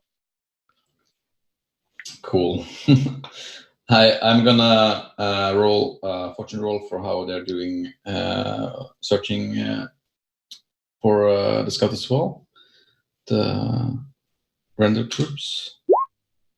So 5, so I'm gonna fill 2. Those are in the lead by quite a bit so far. You only have 4 more left to fill. Mm-hmm. We should be at 5, right? Mm-hmm. We should be 3 and 2, so we have only 3 left. Yes, 3. Yes. Yeah. Right. Yeah. Are these clocks on the board or something? Yep. To the left, the right, I mean. Oh yeah, my character sheet was in the way.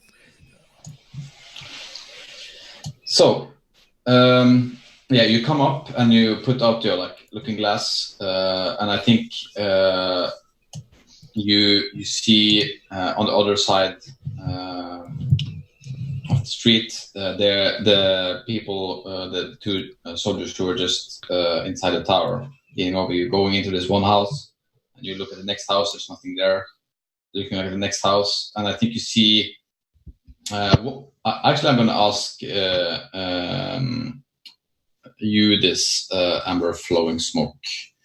What is like there's the Panyar, they have a way of like signaling that they're there. This is not like the first time some Panyar is stuck in a place and need to fortify against something, like even if it's in the Panyar forest against a bear or whatever it is. What do you see on like what does Adhikar see on the third house that signifies that there's a Panyar in there?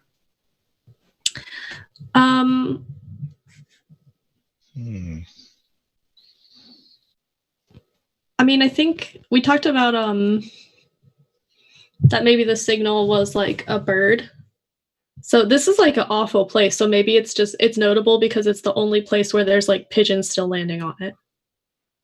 Like if you weren't looking, then like it's just pigeons. But since we know that's how they communicate, it could be something like that.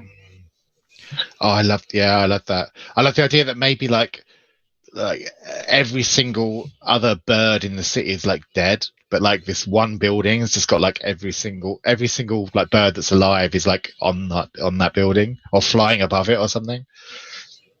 Yeah, like the place has been on fire for a year. It's not a really hospitable cool. place. Awesome. So that's what you see, and I think also that what you see in the when you look a bit closer is that in the building before that you see some people that are still alive inside, like huddling down, looking like very scared, like peeking out of the window down at the street where the Black Oak Knights were just going in the house two buildings down. And I think like that you actually they look. It almost looks like they look at you for a second and giving you like a pleading look. What, like they want to be rescued? Mm-hmm. And I think like I kind of just reach my hand out and can it be like a little kid? Like, and I just like wave at the kid like that, across the rooftops. Yeah, I think it's probably like a girl that's, I mean, probably not that much younger than you, but it's still like, you still looks very much younger because I mean at that age a few years makes a lot of difference, and she like I think just like looks at you holds your gaze for like a second or two, and then looks down again and then hides away as they're like going into the next door. Mm-hmm. What you do as you come down again, because that's. Mm-hmm.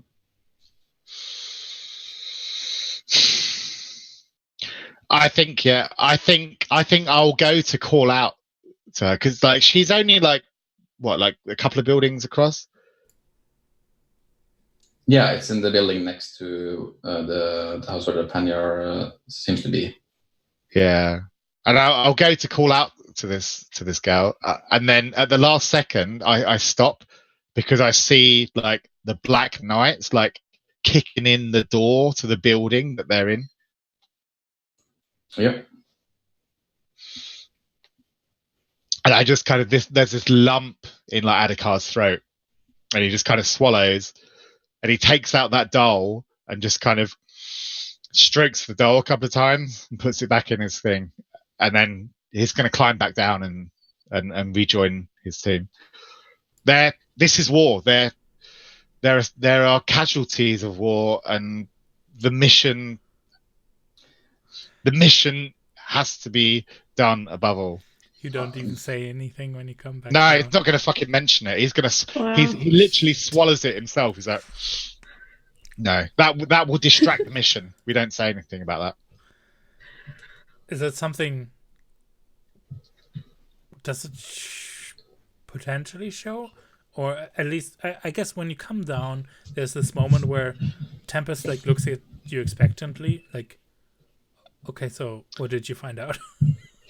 where do we need to go? I think Adakar's really brusque. He's like, there's birds on the building. The scouts there. Birds. Lots of birds. Look, are we going to go or what? Are we moving? Are we going to stand around here all fucking day or what? Shh. Come. Ember. Take point. Yeah. I think she was already like putting the stuff back on to Adakar, and then she goes to take your doll to put it back where you had it on the pack. Do you give it to her? Because you had it behind you. I think Adakar, like, as you touch the doll, like, he flinches. Mm-hmm. And it's that kind of flinch where you're like not sure if he's kind of like going to react kind of almost like violently or not to you, but there's that split second where he kind of catches your eye and there's that connection and he says, fine, take, I don't want it anymore.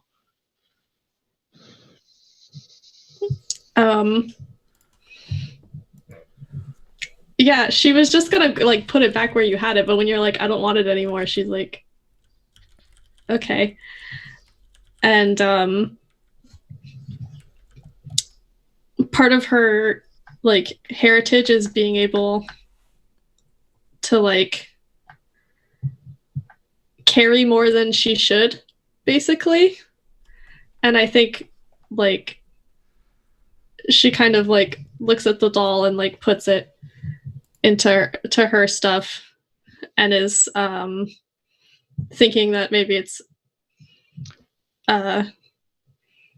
Adakar has a little bit of that, but like spiritually. Oh wow. She's like, we'll make a panyar of him yet.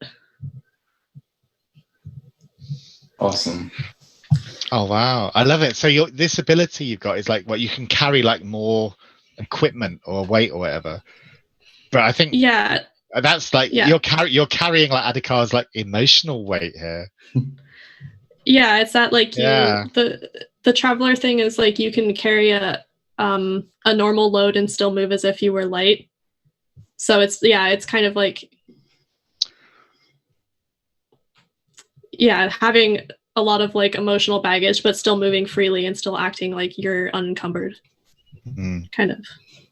I think before we move off, like Adakar, like he like turns away from you for a second and then turns back and just gives you a silent, like really quick, just hug, like really close hug. It's gonna be really tough when we die. What is Russet Charging Tempest doing as this is happening? I'm These scouting emotions. ahead. Don't have time for this. Yeah. Those two were busy getting ready, and they obviously needed a moment, and that can happen even on a mission. It's better to let it happen and let it pass and be sure to be on the lookout. They are rookies after all. We can talk later about that thing can get you killed, but we're not going to talk about it right now. So yeah, I think it's looking ahead to get us moving to where the bird signs were. Yeah, it's maybe like it's a little distance from here. It's like 40 meters maybe, and there's like a small square here, so there is a bit of a distance over. Yeah, and I think this is I think time is getting of the essence here, so I think we need to hurry. So I would suggest this is probably again me leading, but a maneuver this time, because we know we do not need to scout where we need to go. We need to just go there quietly and quickly and stealthily. Right? Mm-hmm. Yeah.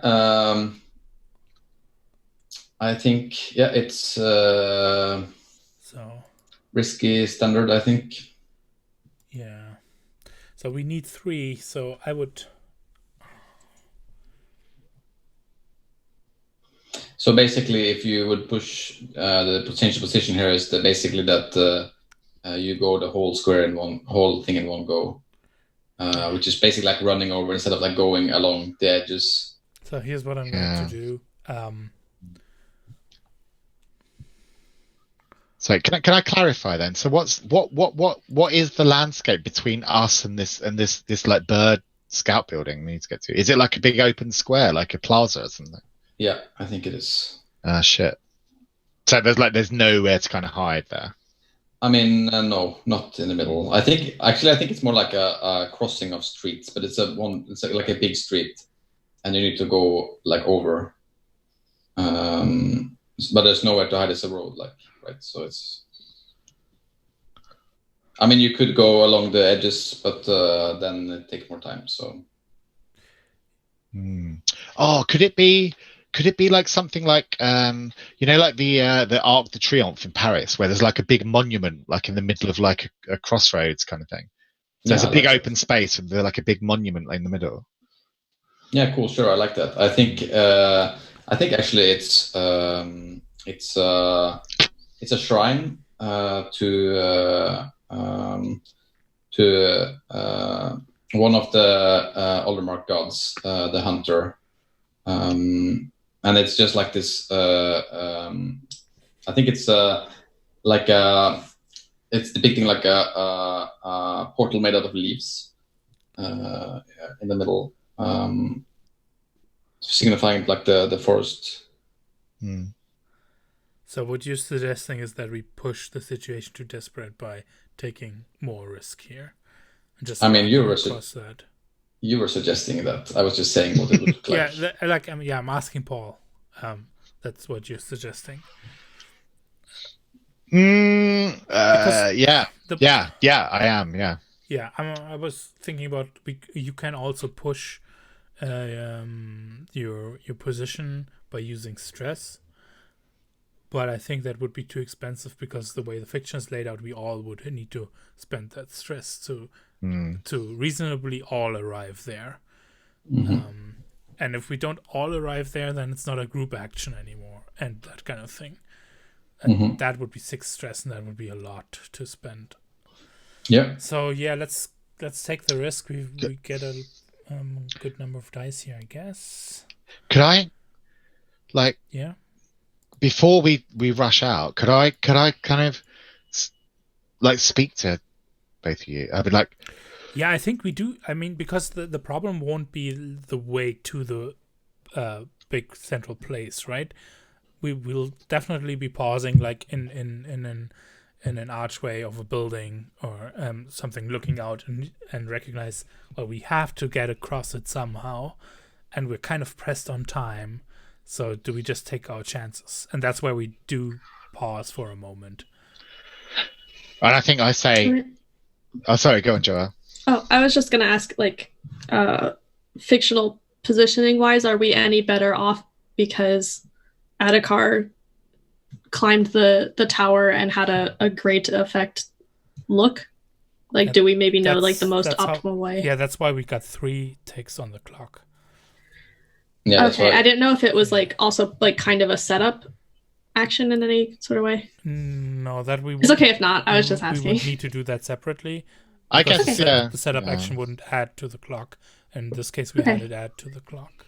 Yeah, I guess fictionally it kind of gave us the location of where the scout is kind of hiding out. Yeah, and advanced your agenda of finding the scout. Okay. So I think Adhikar will say, I think I'm learning about this scouty, stealthy thing from you two. I'm learning from the best, but Tempest it looks give like him, like this look. What now? But doesn't interrupt you. it looks like we can't. We've got this plaza to cross. It's open air. Like there's nowhere to hide here. So what I've learned is that we need to cause a distraction.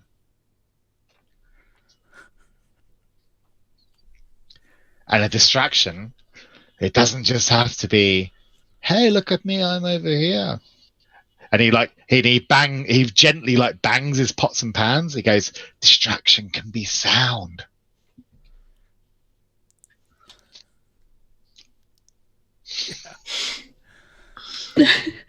She's just like, Amber's just waiting for there to be more, because she's like, your plan can't be to bang together the pots and pans that are attached to your own personal ass. Like, Yeah, that's a good plan. That's what I go that way, banging the pots and pans. You go that way, get into the tower. Okay, now I'm a fast runner. Yeah, so here's the point where we're moving into what you would be doing is a setup action to give us great effect and less risk. Yeah. And that would mean only the team action is only between Amber and Tempest.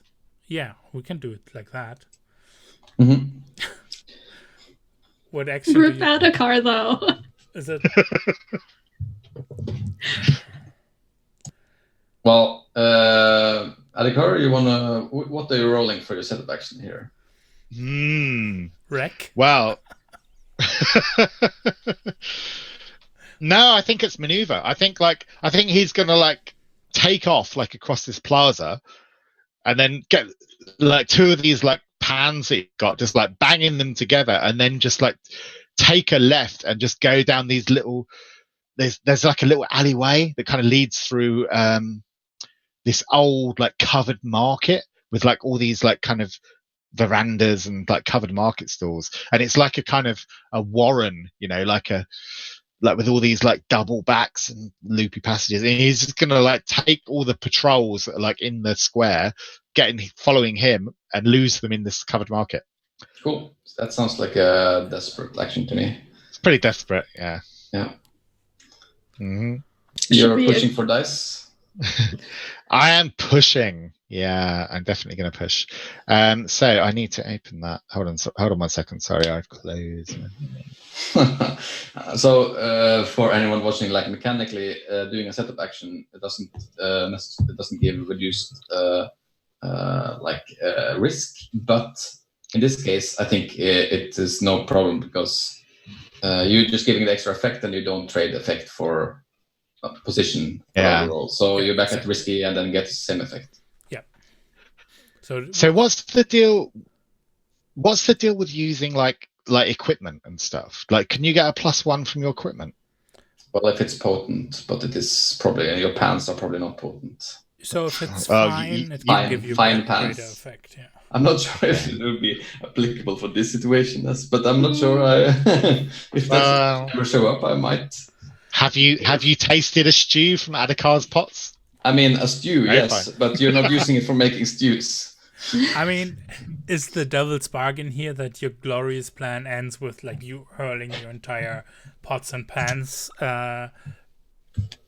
away and down an alleyway so that they're lost? I don't know if that's something I would want to offer, but I don't know. I feel like Adhikar's pots and pans are kind of what makes him special, so I wouldn't want to lose them. It's not the dog, so I wouldn't take that. Sure, yeah. Then so no, I'm not going to take that devil's bargain. No. You can mark 2 stress for pushing yourself instead. Then. Okay, so I'm going to maneuver. This is desperate. Yep. What is this is standard effect? Yeah. I'm going to one extra die for pushing myself, which is 2 stress. Is that correct? Yeah. So basically, I think the consequence of this is that you run into someone who takes you away.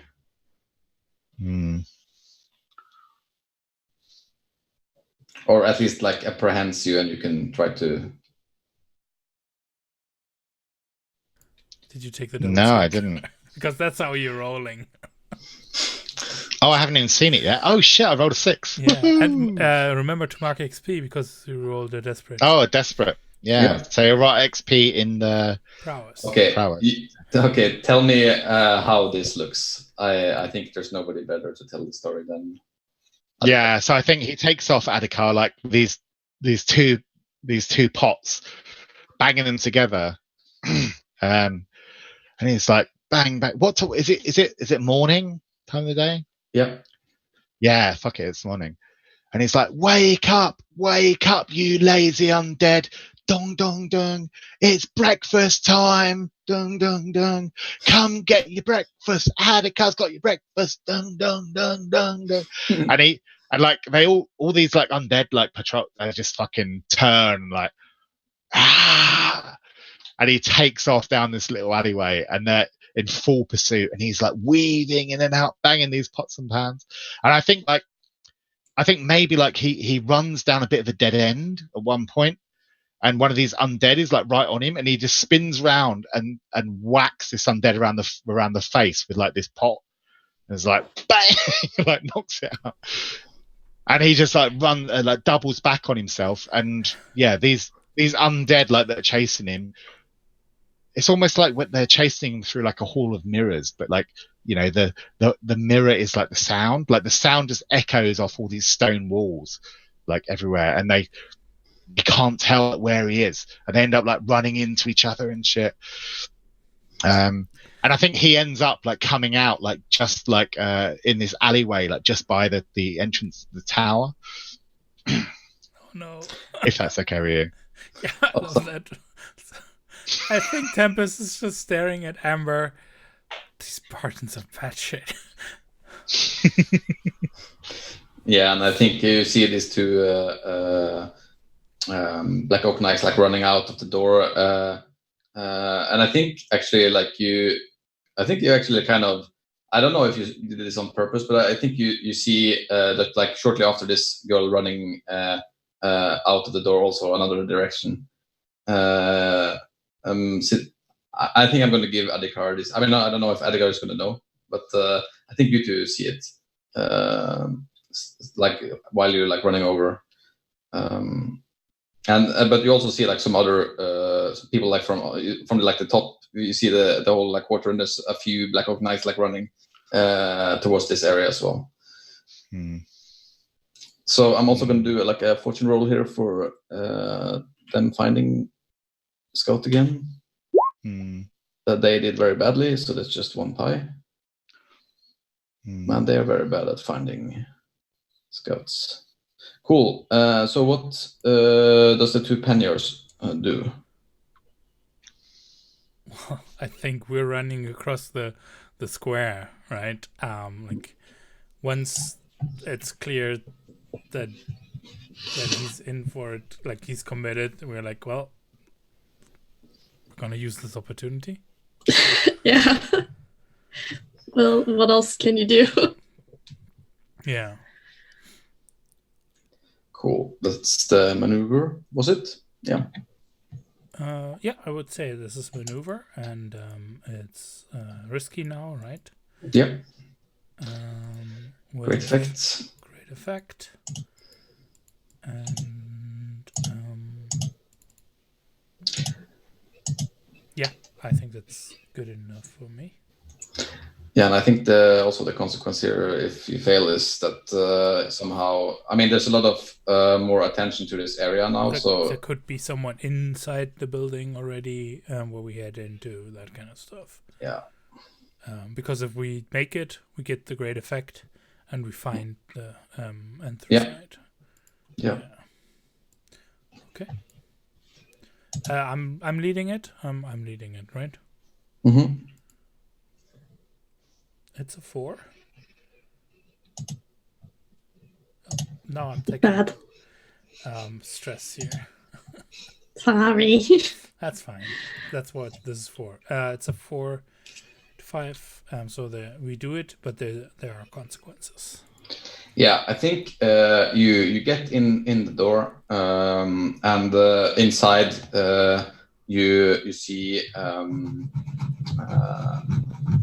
anthracite sweeping column lying in a corner, and they are wounded. You see, like they have a wound in their foot. A little bit. They're looking up. Can I add a detail? Yeah. Because we've got all these birds. Like, can we say that they're laying on this bed, like, and their window is kind of wide open, and like there's hundreds of birds like on their bed, like on the headboard of the bed, and like all around the bed, and the birds are just almost like forming this like kind of protective circle around them. Yeah, and I think you see that his animal feature is a beak. Looks like a eagle's beak. And he like looks up at you with like very like clear eyes, and it's like, finally you're here. I thought I was just gonna die here alone. So what's the consequence? The consequence is that he is injured. Also, there's a consequence here that that's a complication. And the other complication is that the road out is blocked by all these undead running around that's stirred up. So going out the same way would be desperate.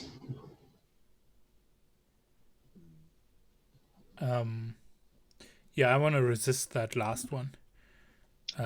So that they're injured is fine, but I storm.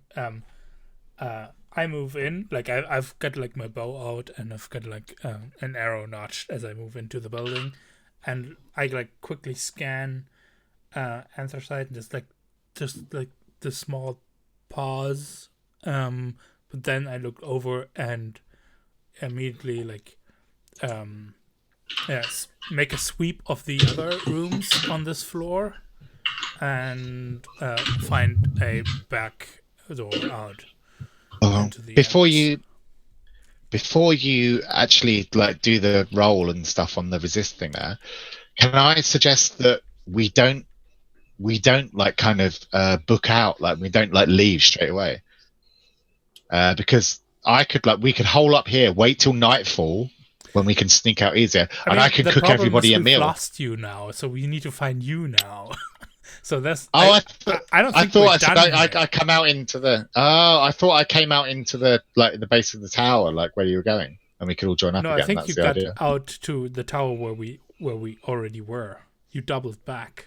That's how I understand. Ah, okay. Because you saw also the little girl again, right? Mm-hmm. So okay, you're like somewhere sure. back there. Also, we need to like administer some kind of first aid here. So yeah, I don't think we're like, just because the clock is full, the mission is not done yet or completely. No, there's a new 4 o'clock. I'm gonna make a small clock for this because time. Yeah. But it's a get out clock. Yeah. Mm-hmm. So yeah. What do you think this is? That like I immediately spot like, okay, this is the way we came in, but I spot a way out.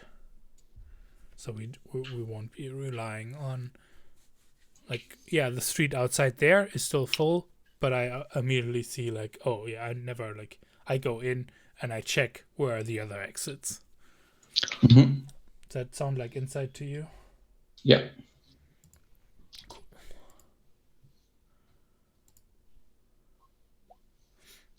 So that's 2 stress. And I think we can see like on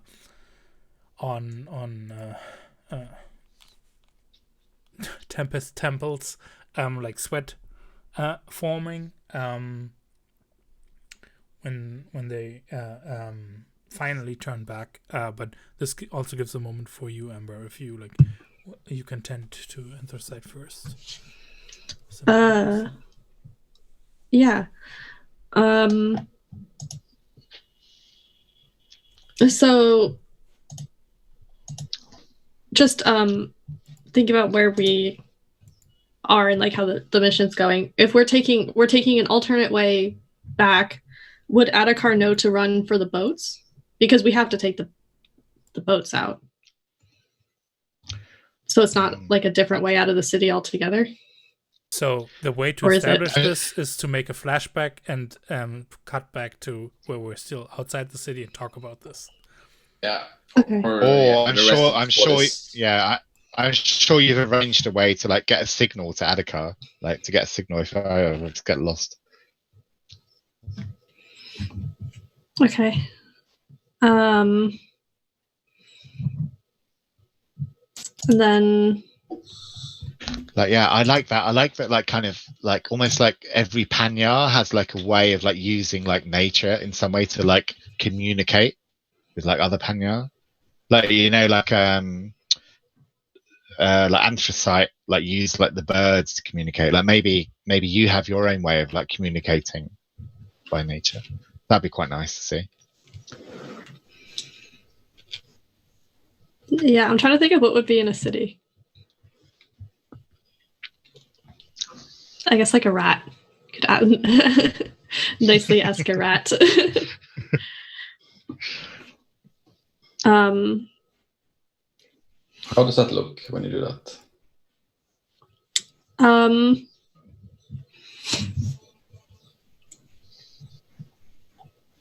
I mean, honestly, I think there's probably a lot of rats just around at this point. With all the rot and stuff, yeah, there will be.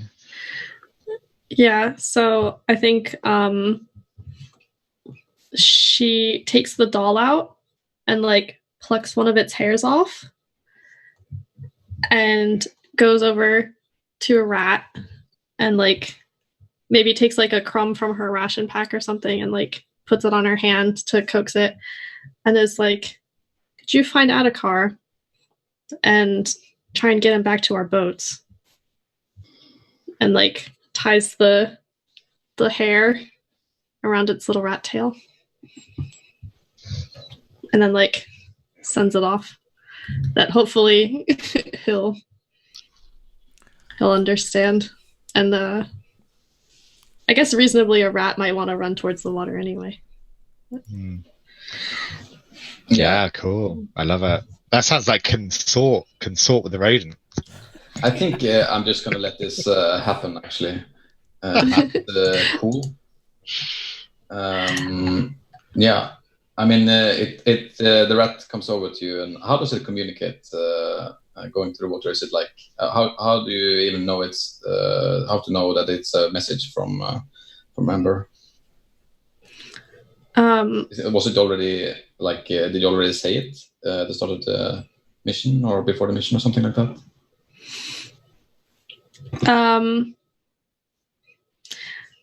I think that Adhikar would know from the doll, but I think he knows that this is like something that Panyar do. Of course, yeah, the doll. Yeah. Awesome. So, yeah, you're in this house. There's you hear like a lot of troop movement in the neighborhood, looking for this breakfast maker, and you have an injured. I want to kneel down with Sweeping Calm and check out their wounds.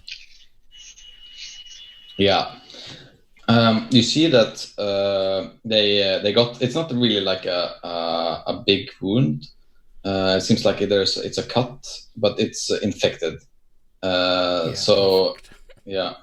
So I think it's festering, and you see like the yellow.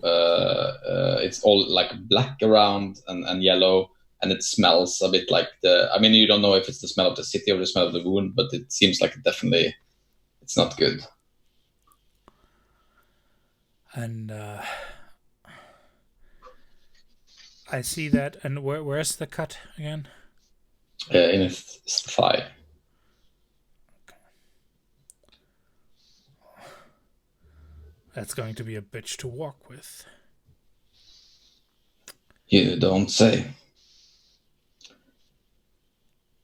I mean, I can still run for a little bit. Just make sure I have a bed at camp. Well, let me get at the wound for a moment.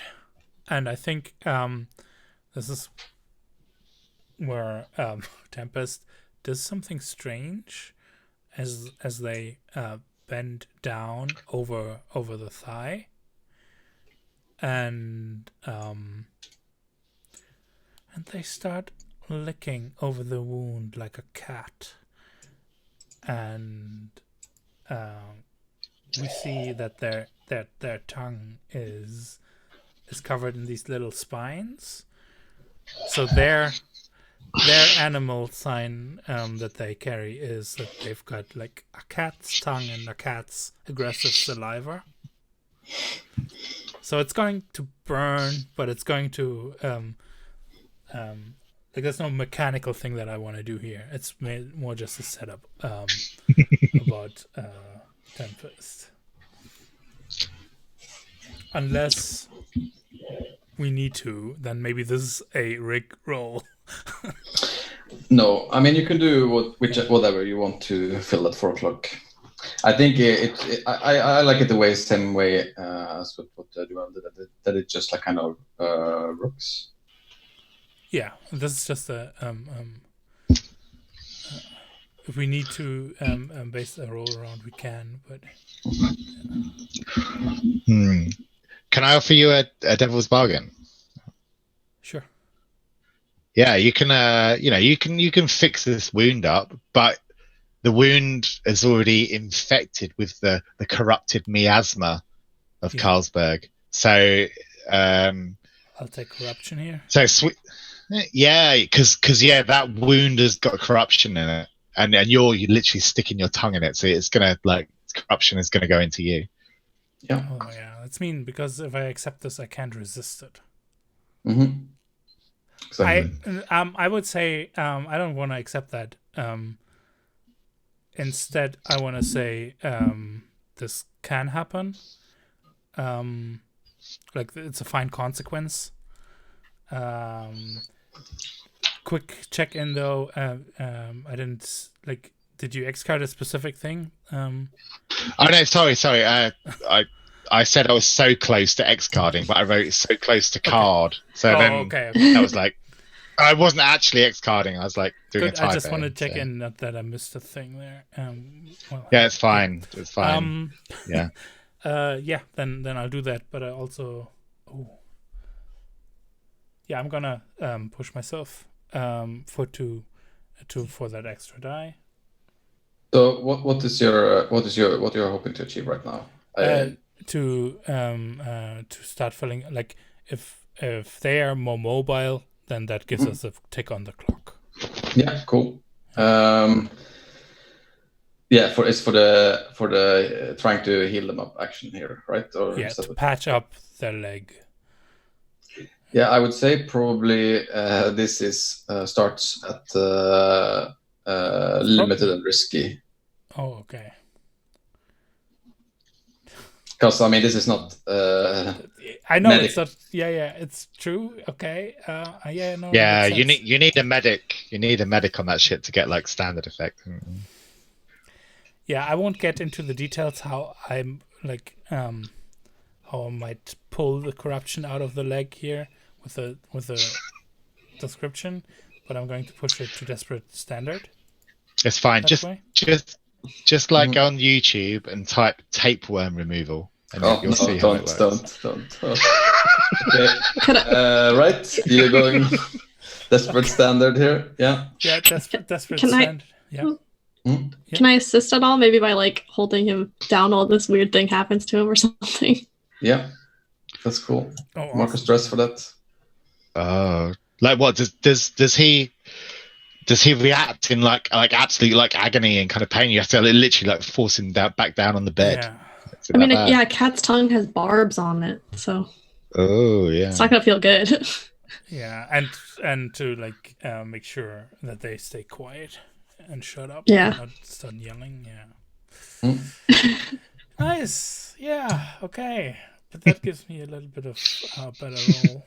I'm going to roll. Okay. Yeah. Okay. I was wondering how long it would be before the body horror appeared in this session, and there we go. I think the consequence here is that you take 3 corruption. Okay.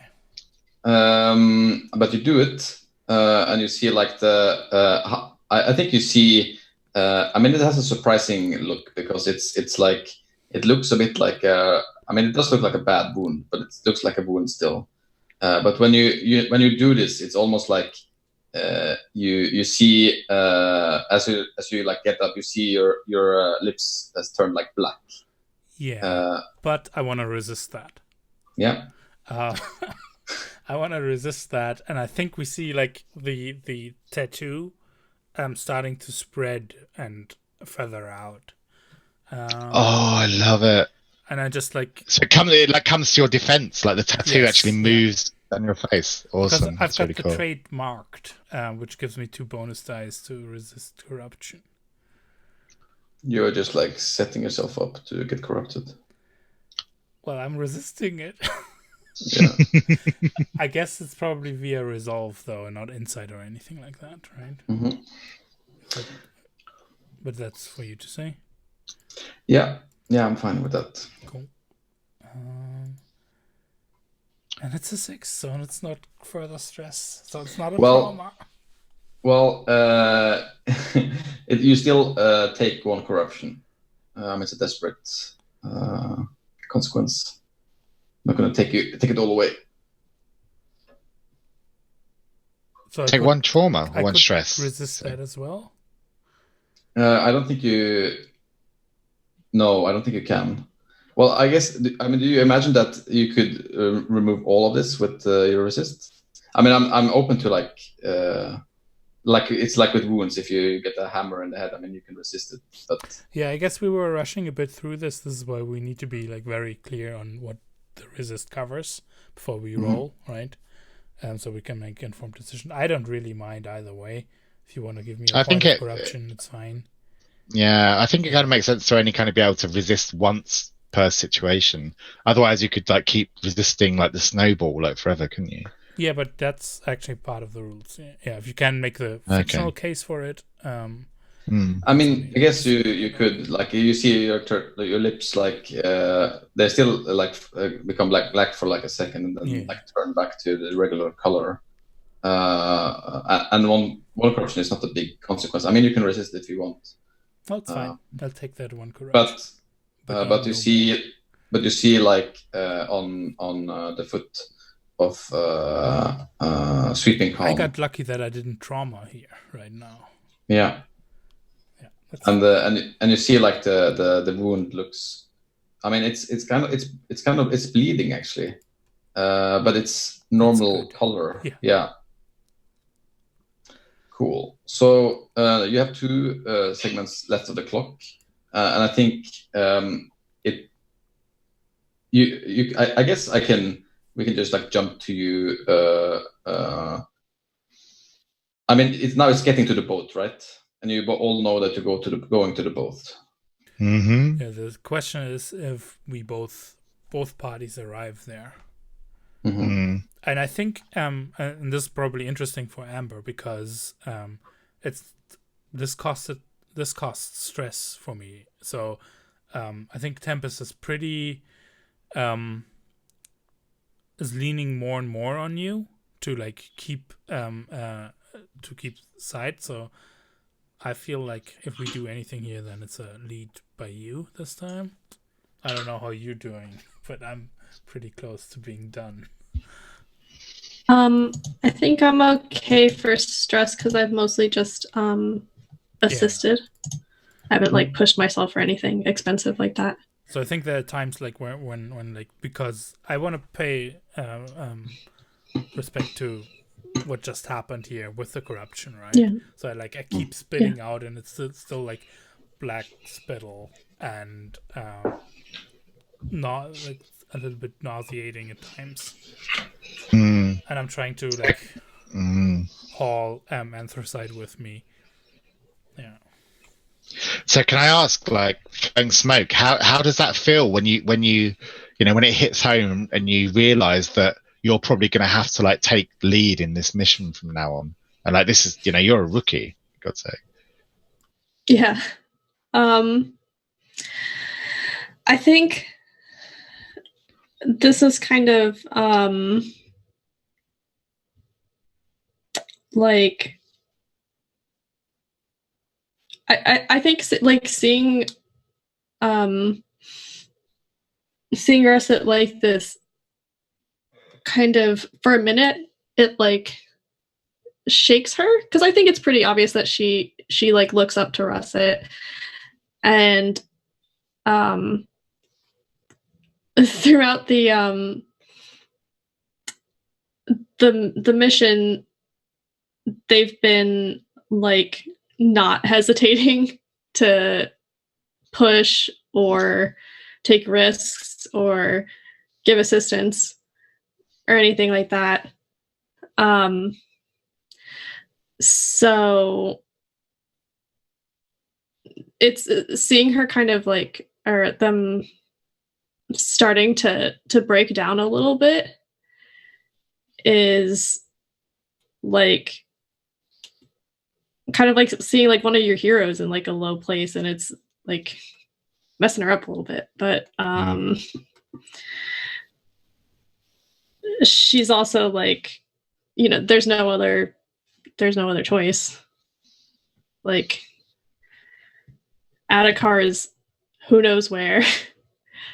You know, Tempest is hurt.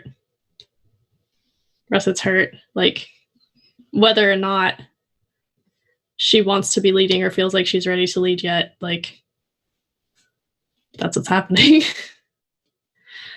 So, cool. Yeah. Yeah, I know that feeling. Cool. Awesome. Yeah, how you go about getting back to the boat? What do you get to decide what action we're using then?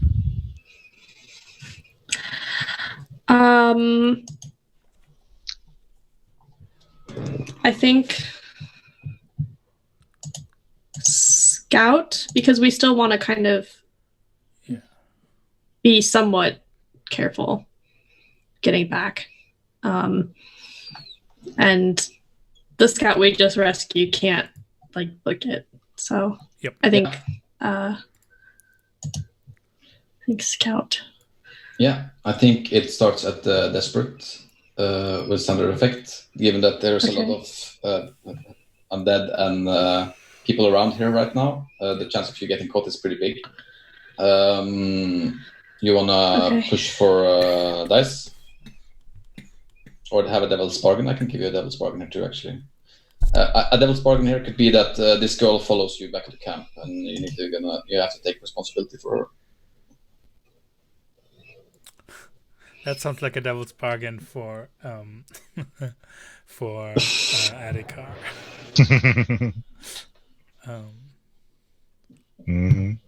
Yeah. A Devil's Bargain here could also be that Anthracite is doomed to die.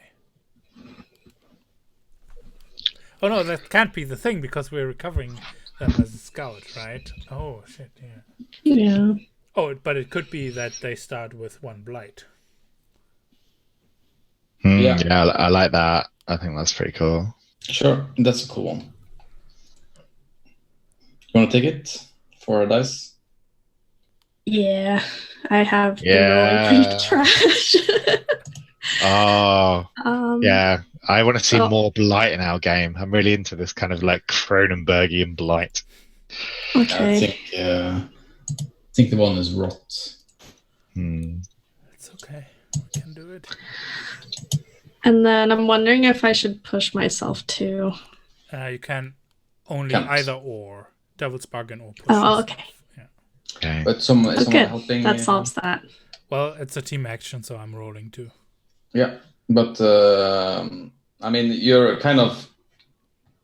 I think Adhikar could help her. I mean, you're filling the clock, so. Yeah, that's true. I thought Adhikar has to roll for himself once more. Anyways, okay. But... Yeah, because I don't feel like I'm kind of connected to this group. Well, I guess, but I'm thinking I'm just gonna. Well, okay, sure.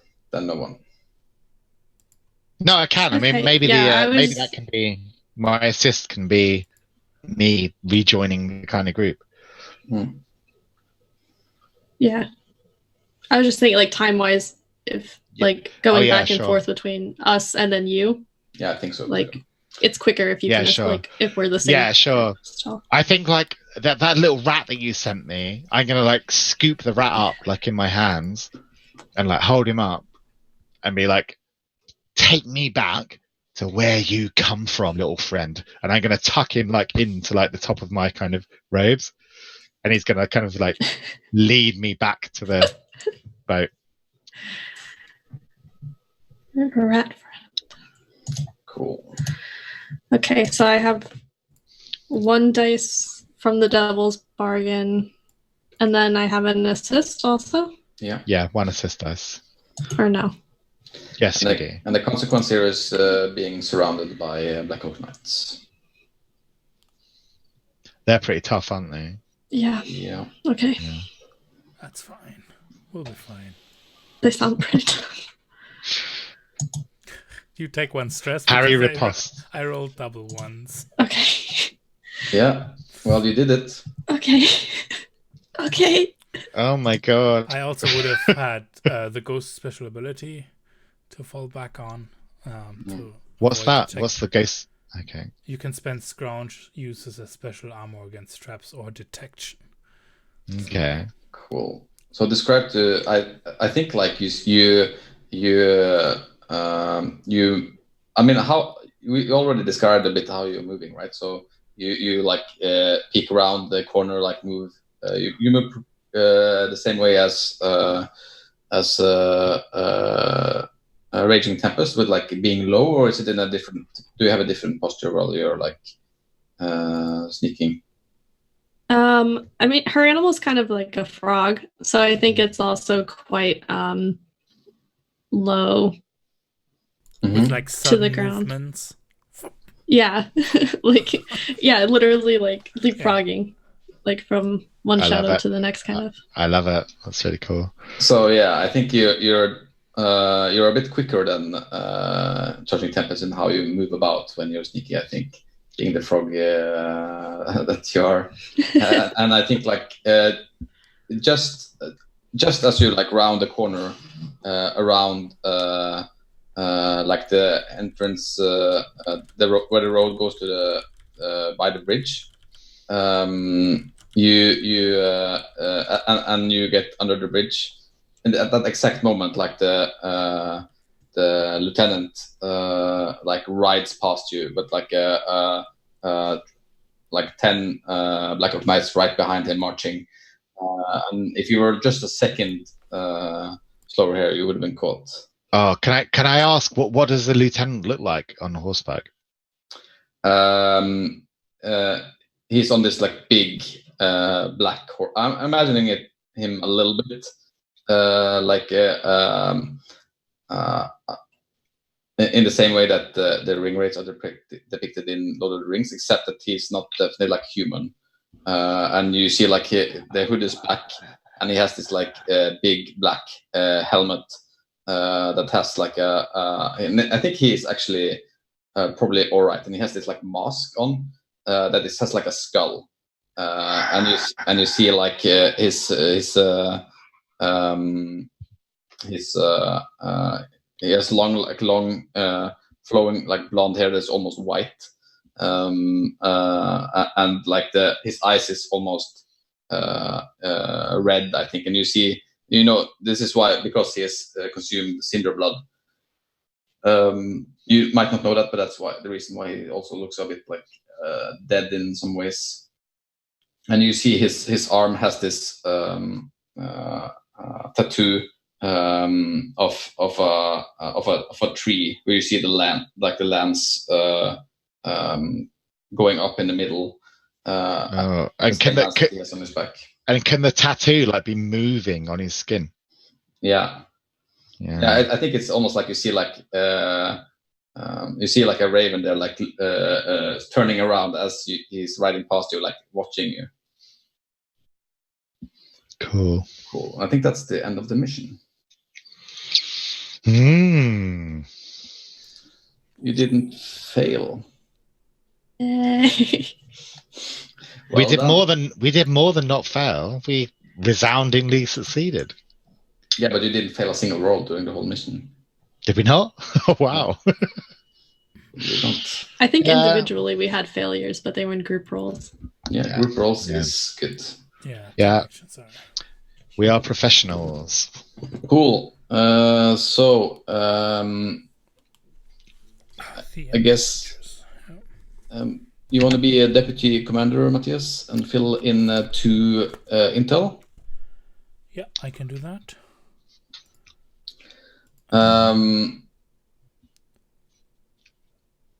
We now got a new scout on the roster. So does that scout like become part of our specialist kind of team? Yeah.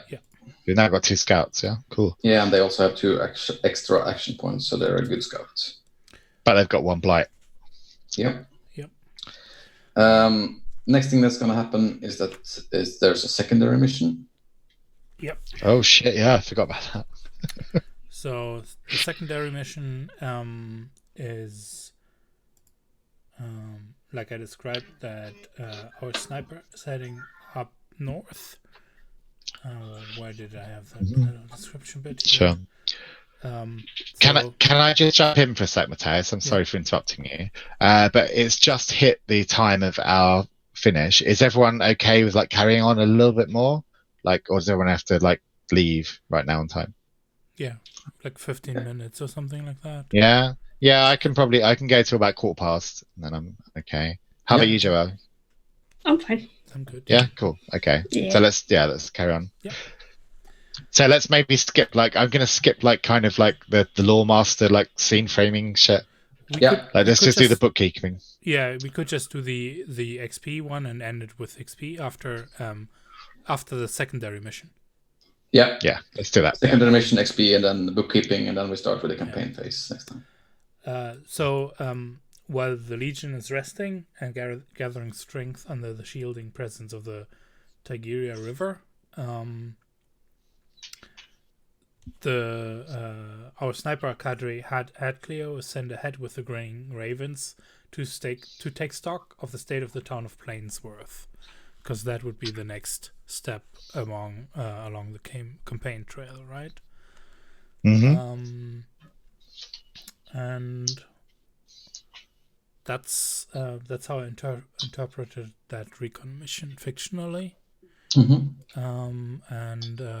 Well, we can see what comes of it. Yeah. Check quartermaster. Here we go.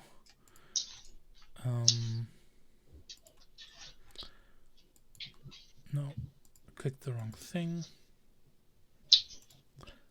There we go. Operation Broken Wolf. Yeah, exactly. Operation Broken. That's Shattered Hawk, actually. Shattered Hawk. Oh yeah, Broken Wolf is what we were on. Yeah. And so engagement role are all in the mission. Oaths sworn to the Legion, I think yes. Yeah. Did the commander spend intel? No. It's not everyone is a specialist or soldier. So it's still 1 die. Leadership. Is there distrust or fear enough to obey orders in the battlefield? I don't think so, right? No, I don't think so.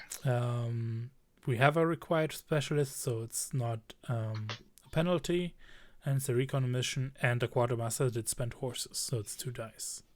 Yeah. So remember to mark that. 1 horse left. Yeah. And here we go. There's a failure. Oh my god, that's so bad. Too soon. My horse.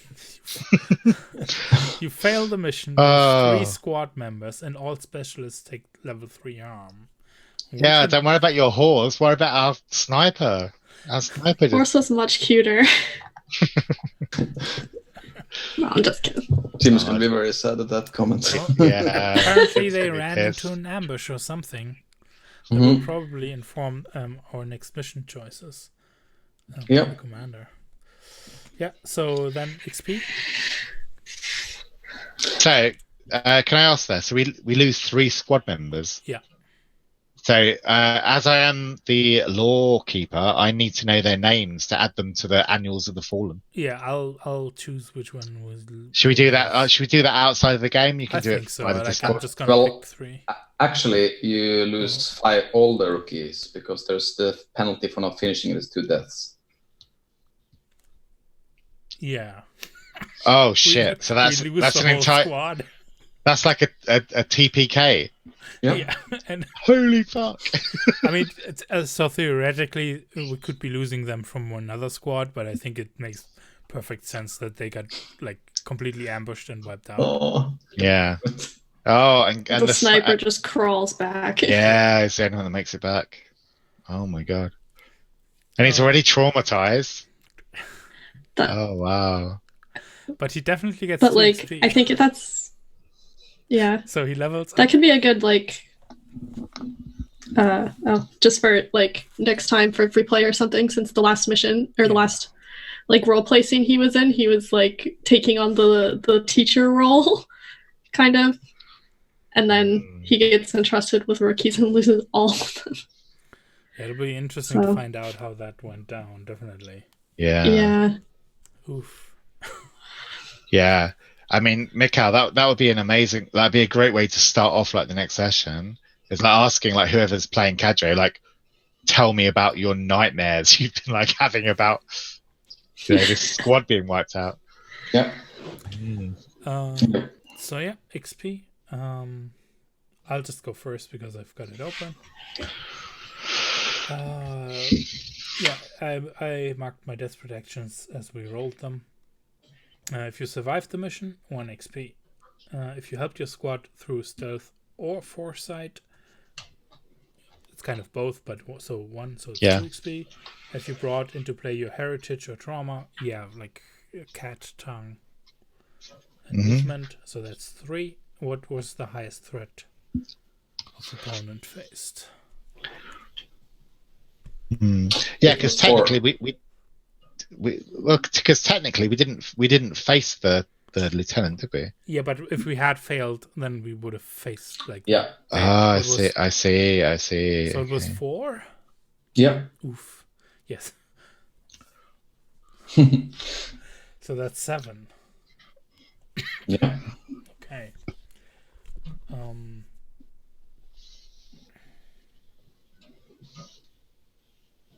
You wanna run the XP for the orders as well? For the others, yeah.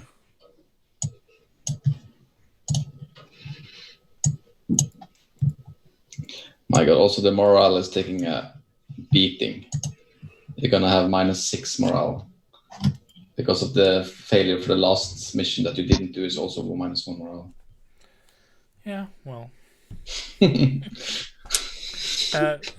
We do the big crazy mission. And still lose 6 morale.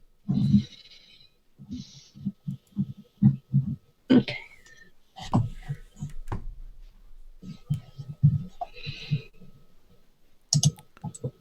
Do you want me to step you through, or? It's on your character sheet on Roll20, like on the left. Yeah, I think advanced. I was just looking through the actions to make sure I only rolled desperate once, but I think I did. Okay, cool. Mostly across it. So I had 1 for that, and then I survived the mission. I think if you helped your squad by staying out of the way or surviving despite the odds, I think the entire mission was kind of surviving despite the odds. And staying out of the way, yeah, I think definitely. And then brought into play your heritage or trauma. I mentioned my heritage when we were like the scene with the doll.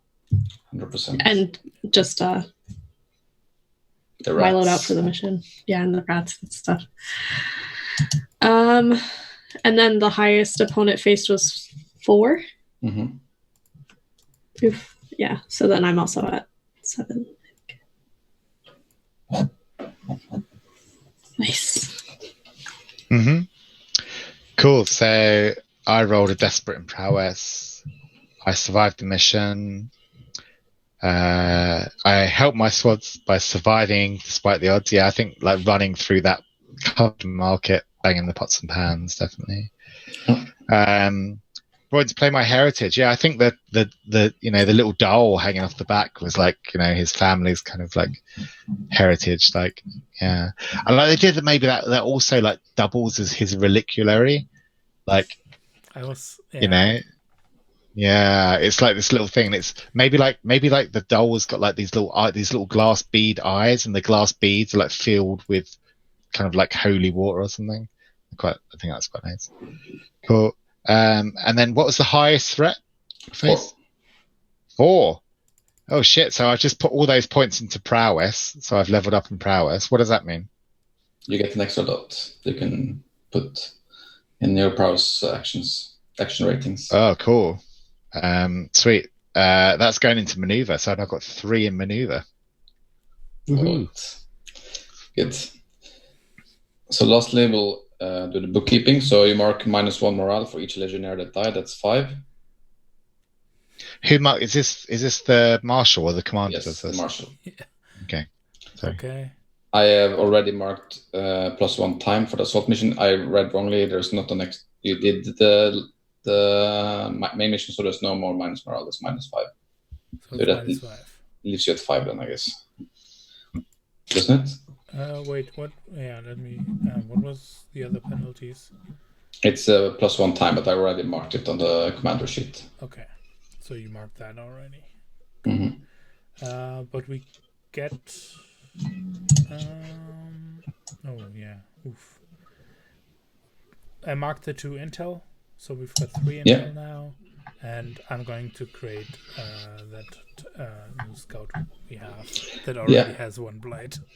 I made the sheet for them. Cool. I think it should be visible for you. You're such a professional, Mikhail. Yeah, exactly. Extremely professional. So that leaves us at 5 morale, right? Which is useful for you back at camp scene starting next. Yeah. Okay. So should we do all that at the start of the next session? Like do the back at camp scene, then do the campaign.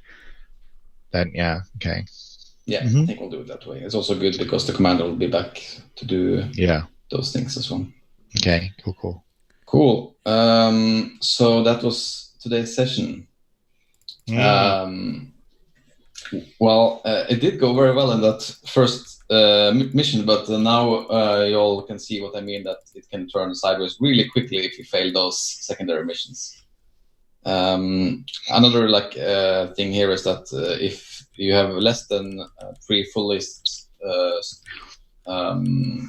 squads, the game is over. So I guess the quartermaster is probably going to have to try to recruit here, possibly. Oh shit! Yeah, because we lost an entire squad, didn't we? No? Yep. Who was it? What was the name of the squad that got lost? The Grinning Ravens. The Grinning Ravens. Not grinning anymore. Okay. That also possibly means you can check Rockkeeper because you get scenes for every so-and-so death. So I guess you also get one of your... I'll get to tell a story about the Legion because every 4 deaths you get one. Mm-hmm. Yeah. So good for you.